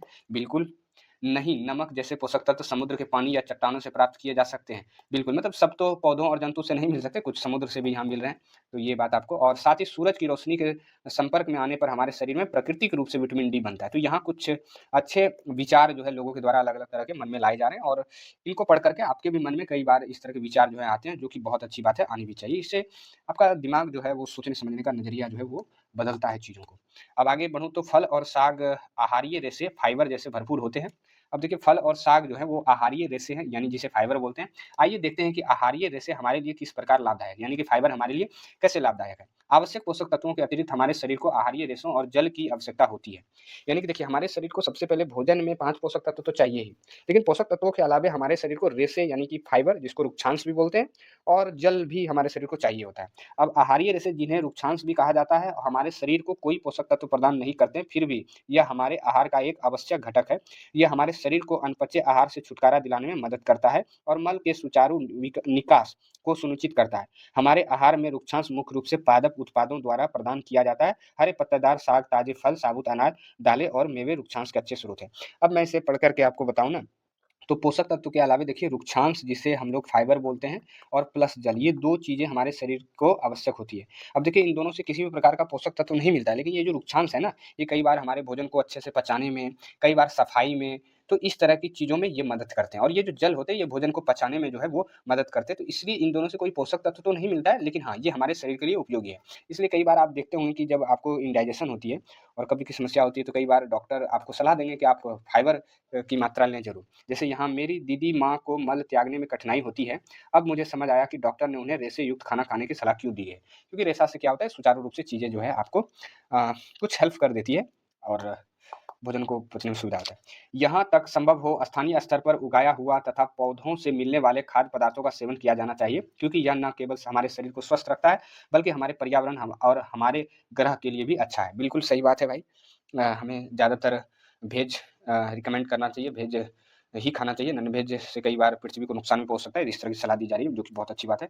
जल भी हमारे भोजन का एक अनिवार्य अंश है। यह भोजन से पोषक तत्वों को अवशोषित करने में शरीर की सहायता करता है। यह पसीने और मूत्र के माध्यम से शरीर से अपशिष्ट पदार्थों को बाहर निकालता है। हमें स्वस्थ रहने के लिए नियमित रूप से पर्याप्त जल पीना चाहिए। अब देखिए, ये जल के बारे में थोड़ी जानकारी थी कि भाई पर्याप्त रूप से हमें जल भी पीना चाहिए। तो ये बातें आप ध्यान में रखिएगा कि पोषक तत्वों के अलावा जो रुक्षांश और जल होते हैं, वो भी हमारे शरीर के लिए बहुत उपयोगी होते हैं। अब यहाँ एक वैज्ञानिक परिचय के बारे में जो है वो बताया गया है, ये आप खुद पढ़ें। ये कोलथुरुल गोपालन गोपालन ये वैज्ञानिक है, इनके बारे में आप खुद पढ़ें। और फिर मैं आपको अगले टॉपिक भोजन के विभिन्न घटकों का परीक्षण कैसे करें, इसके बारे में अब हम लोग जानेंगे। यानी कि यहाँ से हम लोग जो पीछे पोषक तत्वों के बारे में जाना, वो अलग अलग जो पोषक तत्व हैं, जो अलग अलग भोजन में पाए जाते हैं, वो किस रूप में पाए जाते हैं, उसके परीक्षण के बारे में अब यहाँ से हम लोग आगे बढ़ेंगे। ठीक है, आइए अब जानते हैं कि भोजन के विभिन्न घटकों का परीक्षण कैसे करें। अब यहाँ से हम लोग ये जानने वाले हैं कि पीछे जो हमने भोजन के विभिन्न घटकों के बारे में पढ़ा, जैसे कि आप लोग जान चुके हैं कि भोजन के विभिन्न यानी कि अलग-अलग घटकों में हम लोग देखें तो 5 तरह के घटक होते हैं, जिसमें हमारा कार्बोहाइड्रेट, वसा, प्रोटीन, खनिज लवण और विटामिन, ये 5 घटक होते हैं जो हमारे भोजन में पाए जाते हैं। इसी को पोषक तत्व या पोषक पदार्थ जो है वो कहा जाता है। अब हम लोग कैसे ये मान लें कि भोजन के यही विभिन्न घटक हैं, तो उनके जानने का कुछ तरीका है, कुछ क्रियाकलाप है, जिसके ज़रिए आप ये जान सकते हैं कि हाँ भाई, इस प्रकार के भोजन में ये घटक जो है वो पाए जाते हैं। उसी के बारे में अब हम लोग आगे जानेंगे। तो आइए जानें कि विभिन्न खाद्य पदार्थों में कौन-कौन से पोषक तत्व होते हैं, यानी कि कौन से पोषक तत्व होते हैं। अभी आपको मैंने बताया, जैसे मान लीजिए मंड एक प्रकार का कार्बोहाइड्रेट है, यानी कि मंड को ही कार्बोहाइड्रेट आप समझ सकते हैं। वहीं वसा, प्रोटीन जैसे कुछ पोषक तत्वों का पता सरल परीक्षणों से लगाया जा सकता है, जबकि कुछ अन्य का पता केवल प्रयोगशाला में ही लगाया जा सकता है। जैसे कि मैं आपको यहाँ समझाने की कोशिश करूँ तो मंड यानी कार्बोहाइड्रेट, वसा और प्रोटीन, ये 3 पोषक तत्वों के बारे में आप सरल यानी कि एक आसान तरीकों से भी आप इसकी जानकारी यानी कि इसका पता आप कर सकते हैं। वहीं कुछ और जो पोषक तत्व हैं जैसे विटामिन और खनिज लवण, इसका पता करने के लिए आपको प्रयोगशाला की सहायता जो है वो लेनी पड़ेगी। बिना उसके आप इसका पता नहीं लगा सकते हैं। तो शायद आप समझ पा रहे होंगे कि मैं आपको क्या कहने की कोशिश कर रहा हूँ। आइए जानें कि हम कुछ खाद्य पदार्थों में मंड, स्टार्च, वसा और प्रोटीन की उपस्थिति का पता कैसे लगा सकते हैं। यानी कि अब हम लोग धीरे-धीरे आगे यही जानेंगे कि भाई हम लोग आखिर कैसे मंड यानी स्टार्च भी इसको कहते हैं और यही कार्बोहाइड्रेट होता है, वसा, प्रोटीन, इन सब की उपस्थिति का पता कैसे लगा सकते हैं। तो आइए इसके बारे में आगे हम लोग धीरे-धीरे जानते हैं। अब सबसे पहले यहाँ आप देख सकते हैं कि मंड यानी स्टार्च के लिए परीक्षण, यानी कि सबसे पहले हम लोग मंड यानी एक तरह से कहें तो कार्बोहाइड्रेट की जानकारी हम लोग प्राप्त करेंगे। और यहाँ क्रियाकलाप 3.5, आइए जांच करें। यहाँ इसके बारे में हम लोग जांच करेंगे। कुछ मात्रा में खाद्य पदार्थ जैसे आलू का एक टुकड़ा, खीरा, रोटी या ब्रेड, उबले चावल, उबले चने, कुटी हुई मूंगफली, तेल, मक्खन और कुटा हुआ नारियल का बुरादा लें। आप परीक्षण के लिए अन्य खाद्य पदार्थ भी ले सकते हैं। यानी कि आप जब स्टार्च की जानकारी प्राप्त करना चाहते हैं तो आपको इतने सारे कुछ व्यंजन यानी कि भोजन के कुछ ऑप्शंस दिए गए हैं जो आप ले सकते हैं। इसके अलावा चाहे तो आप और भी कुछ खाद्य पदार्थ को जो है वो ले सकते हैं। और फिर आपको क्या करना है, तो यहाँ से आपको पता चलेगा कि आगे हम लोगों को क्या करना है। अब सबसे पहले आप क्या करें, जैसा कि आप चित्र में भी थोड़ा सा देख पा रहे होंगे, तो यहाँ आप देख सकते हैं कि किस तरह से बच्चों के द्वारा खाद्य पदार्थ के अलग-अलग टुकड़े जो है वो लिए जा रहे हैं। अब आपको क्या करना है कि प्रत्येक पदार्थ के छोटे टुकड़े अलग-अलग प्लेट में रखें, यानी कि जितने सारे टुकड़े अलग-अलग खाद्य पदार्थों के आपने लिए होंगे, उसे आपको अलग-अलग प्लेट में जो है वो रखना है। ड्रॉपर की सहायता से किसी एक खाद्य पदार्थ पर तनु आयोडीन विलयन की 2-3 बूंदें डालें।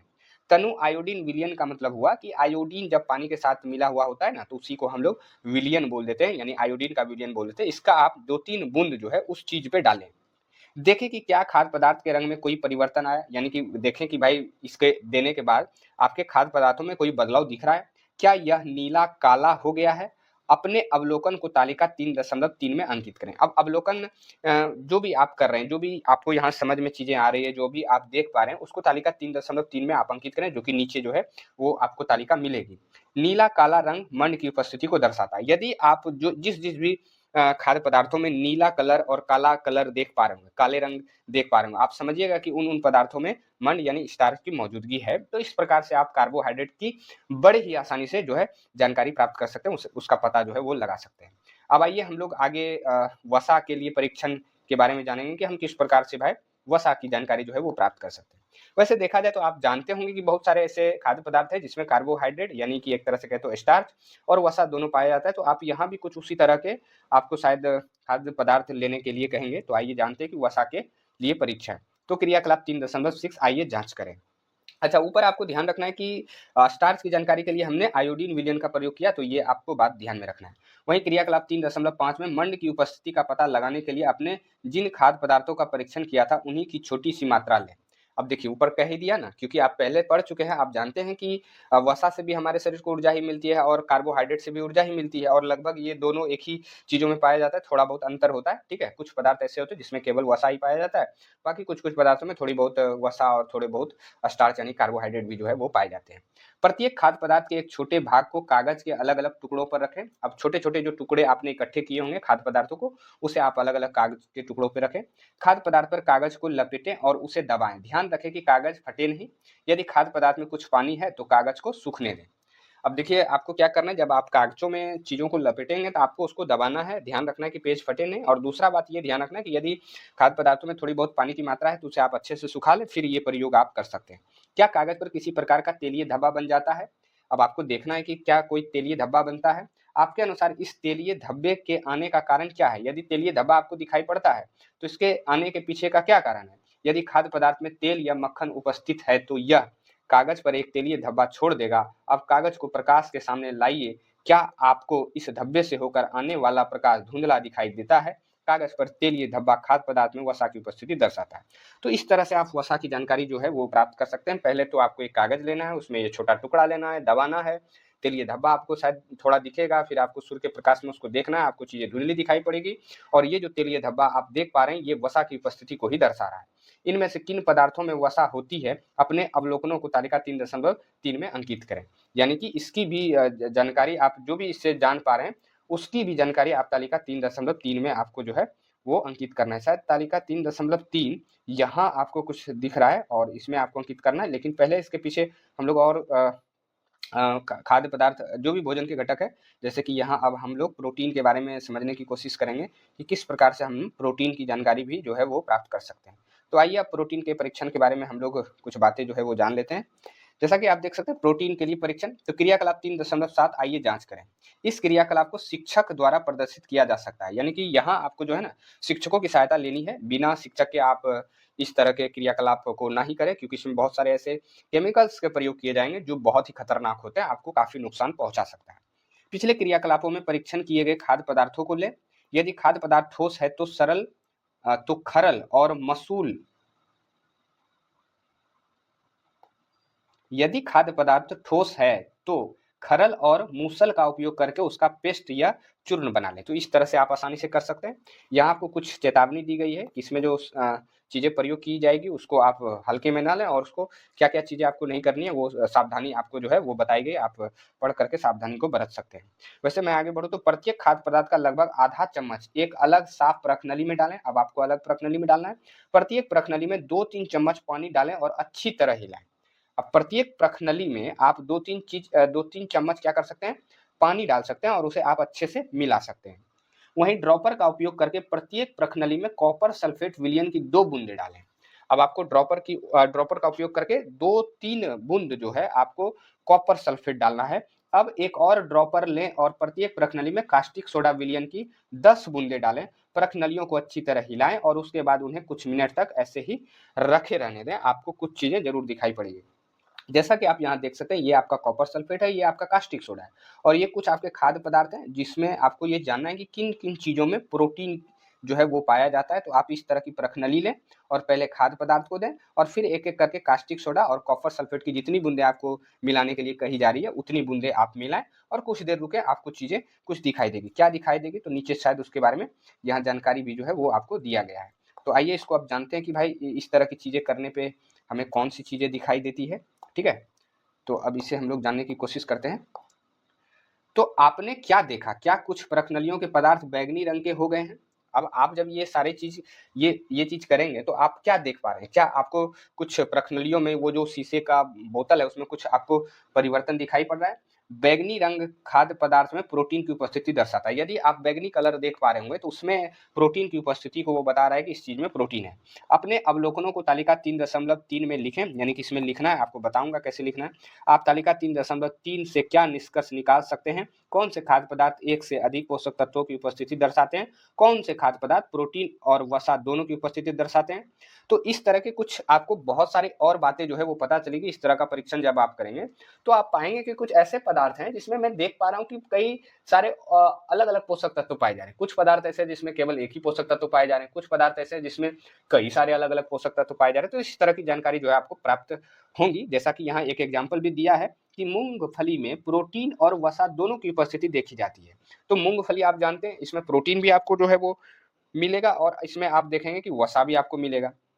यह इंगित करता है कि हम जो आहार खाते हैं उसमें कई पोषक तत्व उपस्थित हो सकते हैं। यानी कि यहाँ से हमें ये भी पता चलता है कि हम अपने दैनिक जीवन में जितने भी पोषक तत्व, जितने भी आहार यानी कि भोजन लेते हैं उसमें अलग अलग तरह के पोषक तत्व पाए जाते हैं। क्या कोई ऐसा खाद्य पदार्थ है जिसमें इसमें से कोई भी पोषक तत्व नहीं होता हो? कुछ ऐसे पदार्थ भी हैं जिसमें से कि आपको इस तरह के पोषक तत्व नहीं पाए जाते हैं।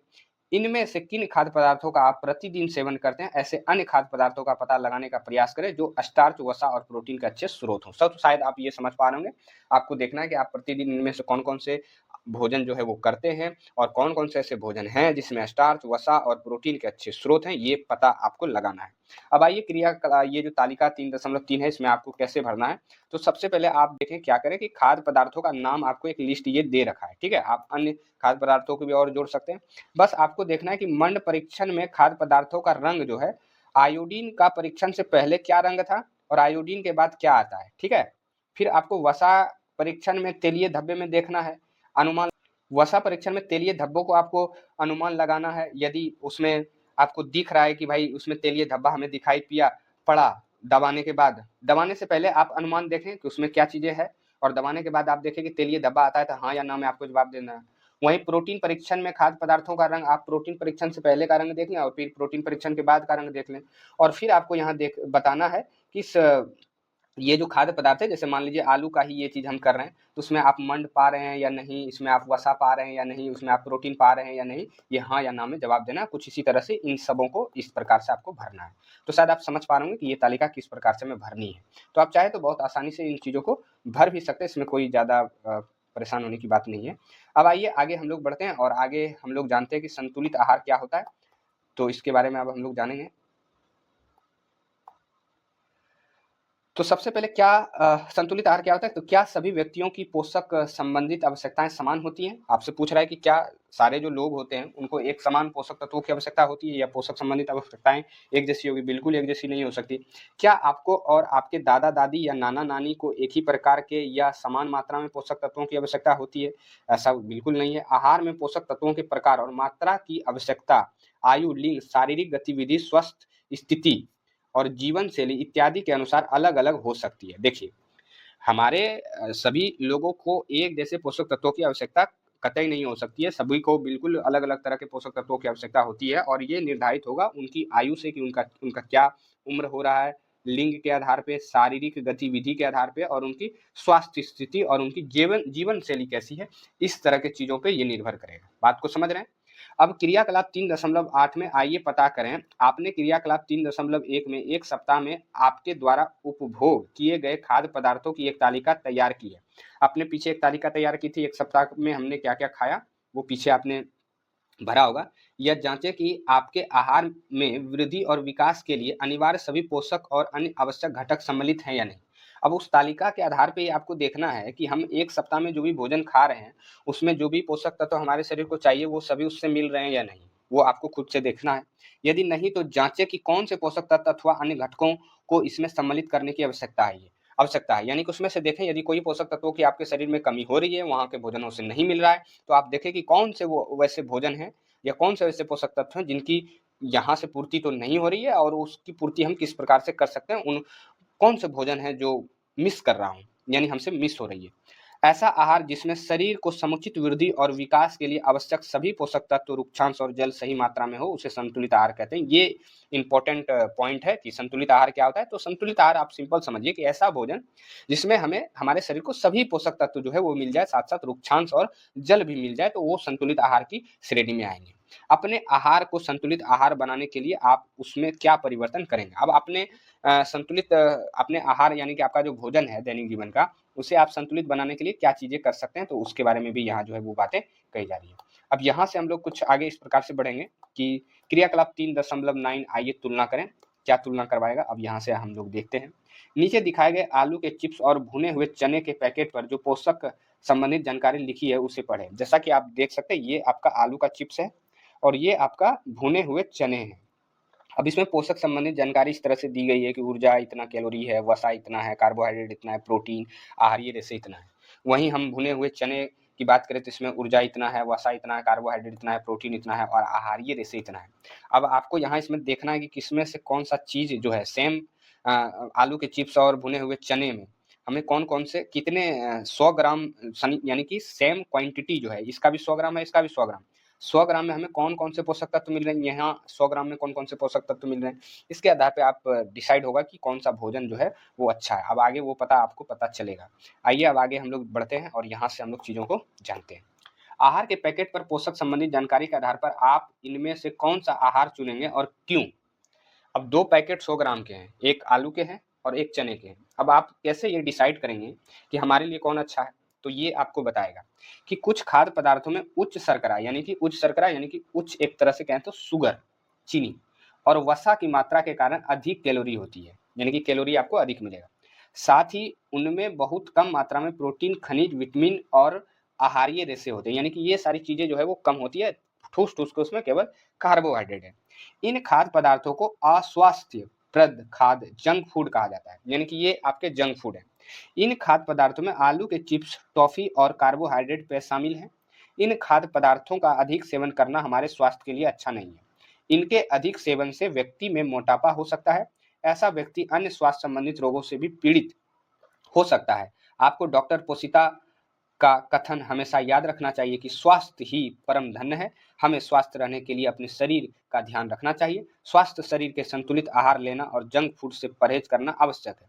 खुशहाल व सुखी जीवन जीने के लिए अच्छा स्वास्थ्य अनिवार्य है। क्रियाकलाप 3.9 में जिन 2 खाद्य पदार्थों का अध्ययन किया, उनमें से किसको जंक फूड के रूप में नामांकित किया जा सकता है, ये आप तय करें। तो मैं तो कहूँगा कि वो जो आलू का चिप्स है वो जंक फूड की कैटेगरी में आएगा, वहीं चना जो है वो जंक फूड की कैटेगरी में नहीं आएगा क्योंकि उसमें कैलोरी कम है, लेकिन हाँ, अन्य पोषक तत्वों की मात्रा जो है वो अधिक है, तो इस तरह से आप देख सकते हैं। वैसे आपको मैं बता दूँ कि एक भारतीय खाद्य सुरक्षा और मानक प्राधिकरण फांसी जो है ये डिसाइड करता है कि कौन से भोजन सही है, नहीं है हमारे भारत में, इसलिए आप कोई भी भोजन लेते होंगे तो इस तरह का टैग जो है उसमें लगा हुआ देख पाते होंगे, तो ये आप खुद पढ़ करके समझें। वहीं मैं और कुछ बातें आपको बताऊँ तो यहाँ कुछ मिलेट मोटा अनाज, पोषक अनाज यानी कि इस तरह के कुछ मोटे अनाजों के बारे में भी जो है वो बता रहे हैं। तो संभवतः आपने ज्वार, बाजरा, रागी और सांवा जैसे अनाजों के बारे में सुना होगा। ये भारत की देशज फसलें हैं। देशज फसलें का मतलब हुआ सबसे पहले तो जितने भी मोटे तरह के अनाज हैं जैसे कि बाजरा, रागी, दाल वगैरह जो आते हैं वो सभी मिलेट फसल के अंतर्गत ही आते हैं। और ये देशज फसलें क्योंकि हमारे देश में ये हमारे पुराने समय से उगाते आ रहे हैं, इन्हें जो कहीं बाहर से नहीं लाया गया, ये हमारे प्रॉपर भारत की फसलें हैं जो भारत के अलग-अलग ग्रामीण इलाकों में, अलग-अलग क्षेत्रों में इस तरह की फसलें जो है वो उगाई जाती है, तो उसी को हम लोग देशज फसलें कहते हैं। इन्हें अलग-अलग जलवायु परिस्थितियों में सहजता से उगाया जा सकता है। इन अत्यधिक पौष्टिक अनाजों को कंदन मिलेट भी कहा जाता है। क्या आपने कभी कंदन से बने खाद्य पदार्थ खाए हैं? देखिए, इस तरह के फसलों के बारे में आज हमें इसलिए बताया जा रहा है क्योंकि ये बहुत ही पौष्टिक अनाज है और आपने कभी ना कभी जरूर खाया ही होगा। मक्के की रोटी, बाजरे की रोटी, इस तरह के अनाज ही है। अब आइए यहाँ आपको कुछ और बताएगा। कंदन यानी कि वही मोटे अनाज छोटे आकार के अनाज होते हैं और सदियों से भारतीय आहार का अभिन्न अंग रहे हैं। ये अपने अनगिनत स्वास्थ्य लाभों के कारण फिर से लोकप्रिय हो रहे हैं। ये विटामिन, आयरन और कैल्शियम जैसे खनिजों और आहारीय रेशों से अच्छे स्रोत हैं। यही कारण है कि इन्हें पोषक अनाज भी कहा जाता है। तो आपको ध्यान रखना है कि पोषक अनाज किसे कहा जाता है। तो जितने भी मिलेट अनाज हैं, मोटे अनाज हैं, उसे हम लोग पोषक अनाज कहते हैं क्योंकि पोषक तत्वों की प्रचुर मात्रा इनसे मिलती है। ये हमारे शरीर के सामान्य कामकाज के लिए आवश्यक संतुलित आहार में महत्वपूर्ण योगदान देते हैं। तो शायद आप समझ रहे हैं। अब आगे हमारा है खाद्य मील, फूड माइल, खेत से हमारी थाली तक। अब यहाँ आपको ना ये बताएगा कि खाद्य मिल फूड माइल का मतलब होता है कि हमारा जो भोजन है ना, जैसे हम लोग जो भी खाते हैं, जैसे मान लीजिए रोटी खाते हैं, तो वो रोटी ऐसे ही नहीं आती है, उसके पीछे एक लंबा प्रोसेस है, एक लंबी कहानी है, एक लंबा रास्ता है जो तय करके हमारे थाली में यानी रोटी के रूप में पहुँचता है। उसके बारे में यहाँ बताया है, रोटी की कहानी खेत से थाली तक, यानी कि खेत से वो कैसे हमारे थाली तक पहुँचता है। तो सबसे पहले इसको आप चित्र के माध्यम से ही पढ़ें। जैसे यहाँ किसान द्वारा गेहूँ पहले उगाया जाता है, फिर उस अनाज की कटाई और ओसाई यानी कि उसे तैयार किया जाता है, फिर उसका भंडारण किया जाता है, फिर वो कहाँ आते हैं, तो वो फैक्ट्री में आते हैं जहाँ उसे पीस करके आटा बनाया जाता है, फिर वो दुकानों में पहुँचता है और फिर हमारी थाली तक पहुँचता है। तो ये इसका एक पूरा चक्र चलता है, एक रास्ता है। इसी को हम लोग खाद्य मिल या फूड माइल यानी खेत से हमारी थाली तक किस प्रकार पहुँचती है, उसके बारे में यहाँ जो है वो बताया गया। और ये बिल्कुल आसान है, ये इसलिए बताया जा रहा है ताकि आप इसके इम्पोर्टेंस को समझें कि हमारे थाली तक जो ये रोटी पहुँच रहा है, इसके पीछे एक लंबी प्रक्रिया है, एक लंबा चेन है, एक लंबा रास्ता है जिनसे होकर के हमारे थाली तक पहुँच रहा है। इसलिए हमारे देश में जो अनाज की बर्बादी होती है, लोग ज़्यादातर जो अनाज हैं, वो खाने-पीने की सामग्री है, उसे बर्बाद करते हैं, वो बर्बाद ना करें, इसके महत्व को वो समझें। इसी के बारे में ये चीज़ें जानबूझ करके बताई जा रही है। इसे आप चाहें तो खुद भी पढ़ करके चीज़ों को समझ सकते हैं। ये कोई ज़्यादा भारी चीज़ नहीं है। तो यहाँ से ये अध्याय हमारा जो है वो समाप्त होता है। तो ये छोटा-सा प्रयास आप लोगों को जैसा भी लगे, आप कमेंट सेक्शन में इसके बारे में ज़रूर बताइएगा। धन्यवाद।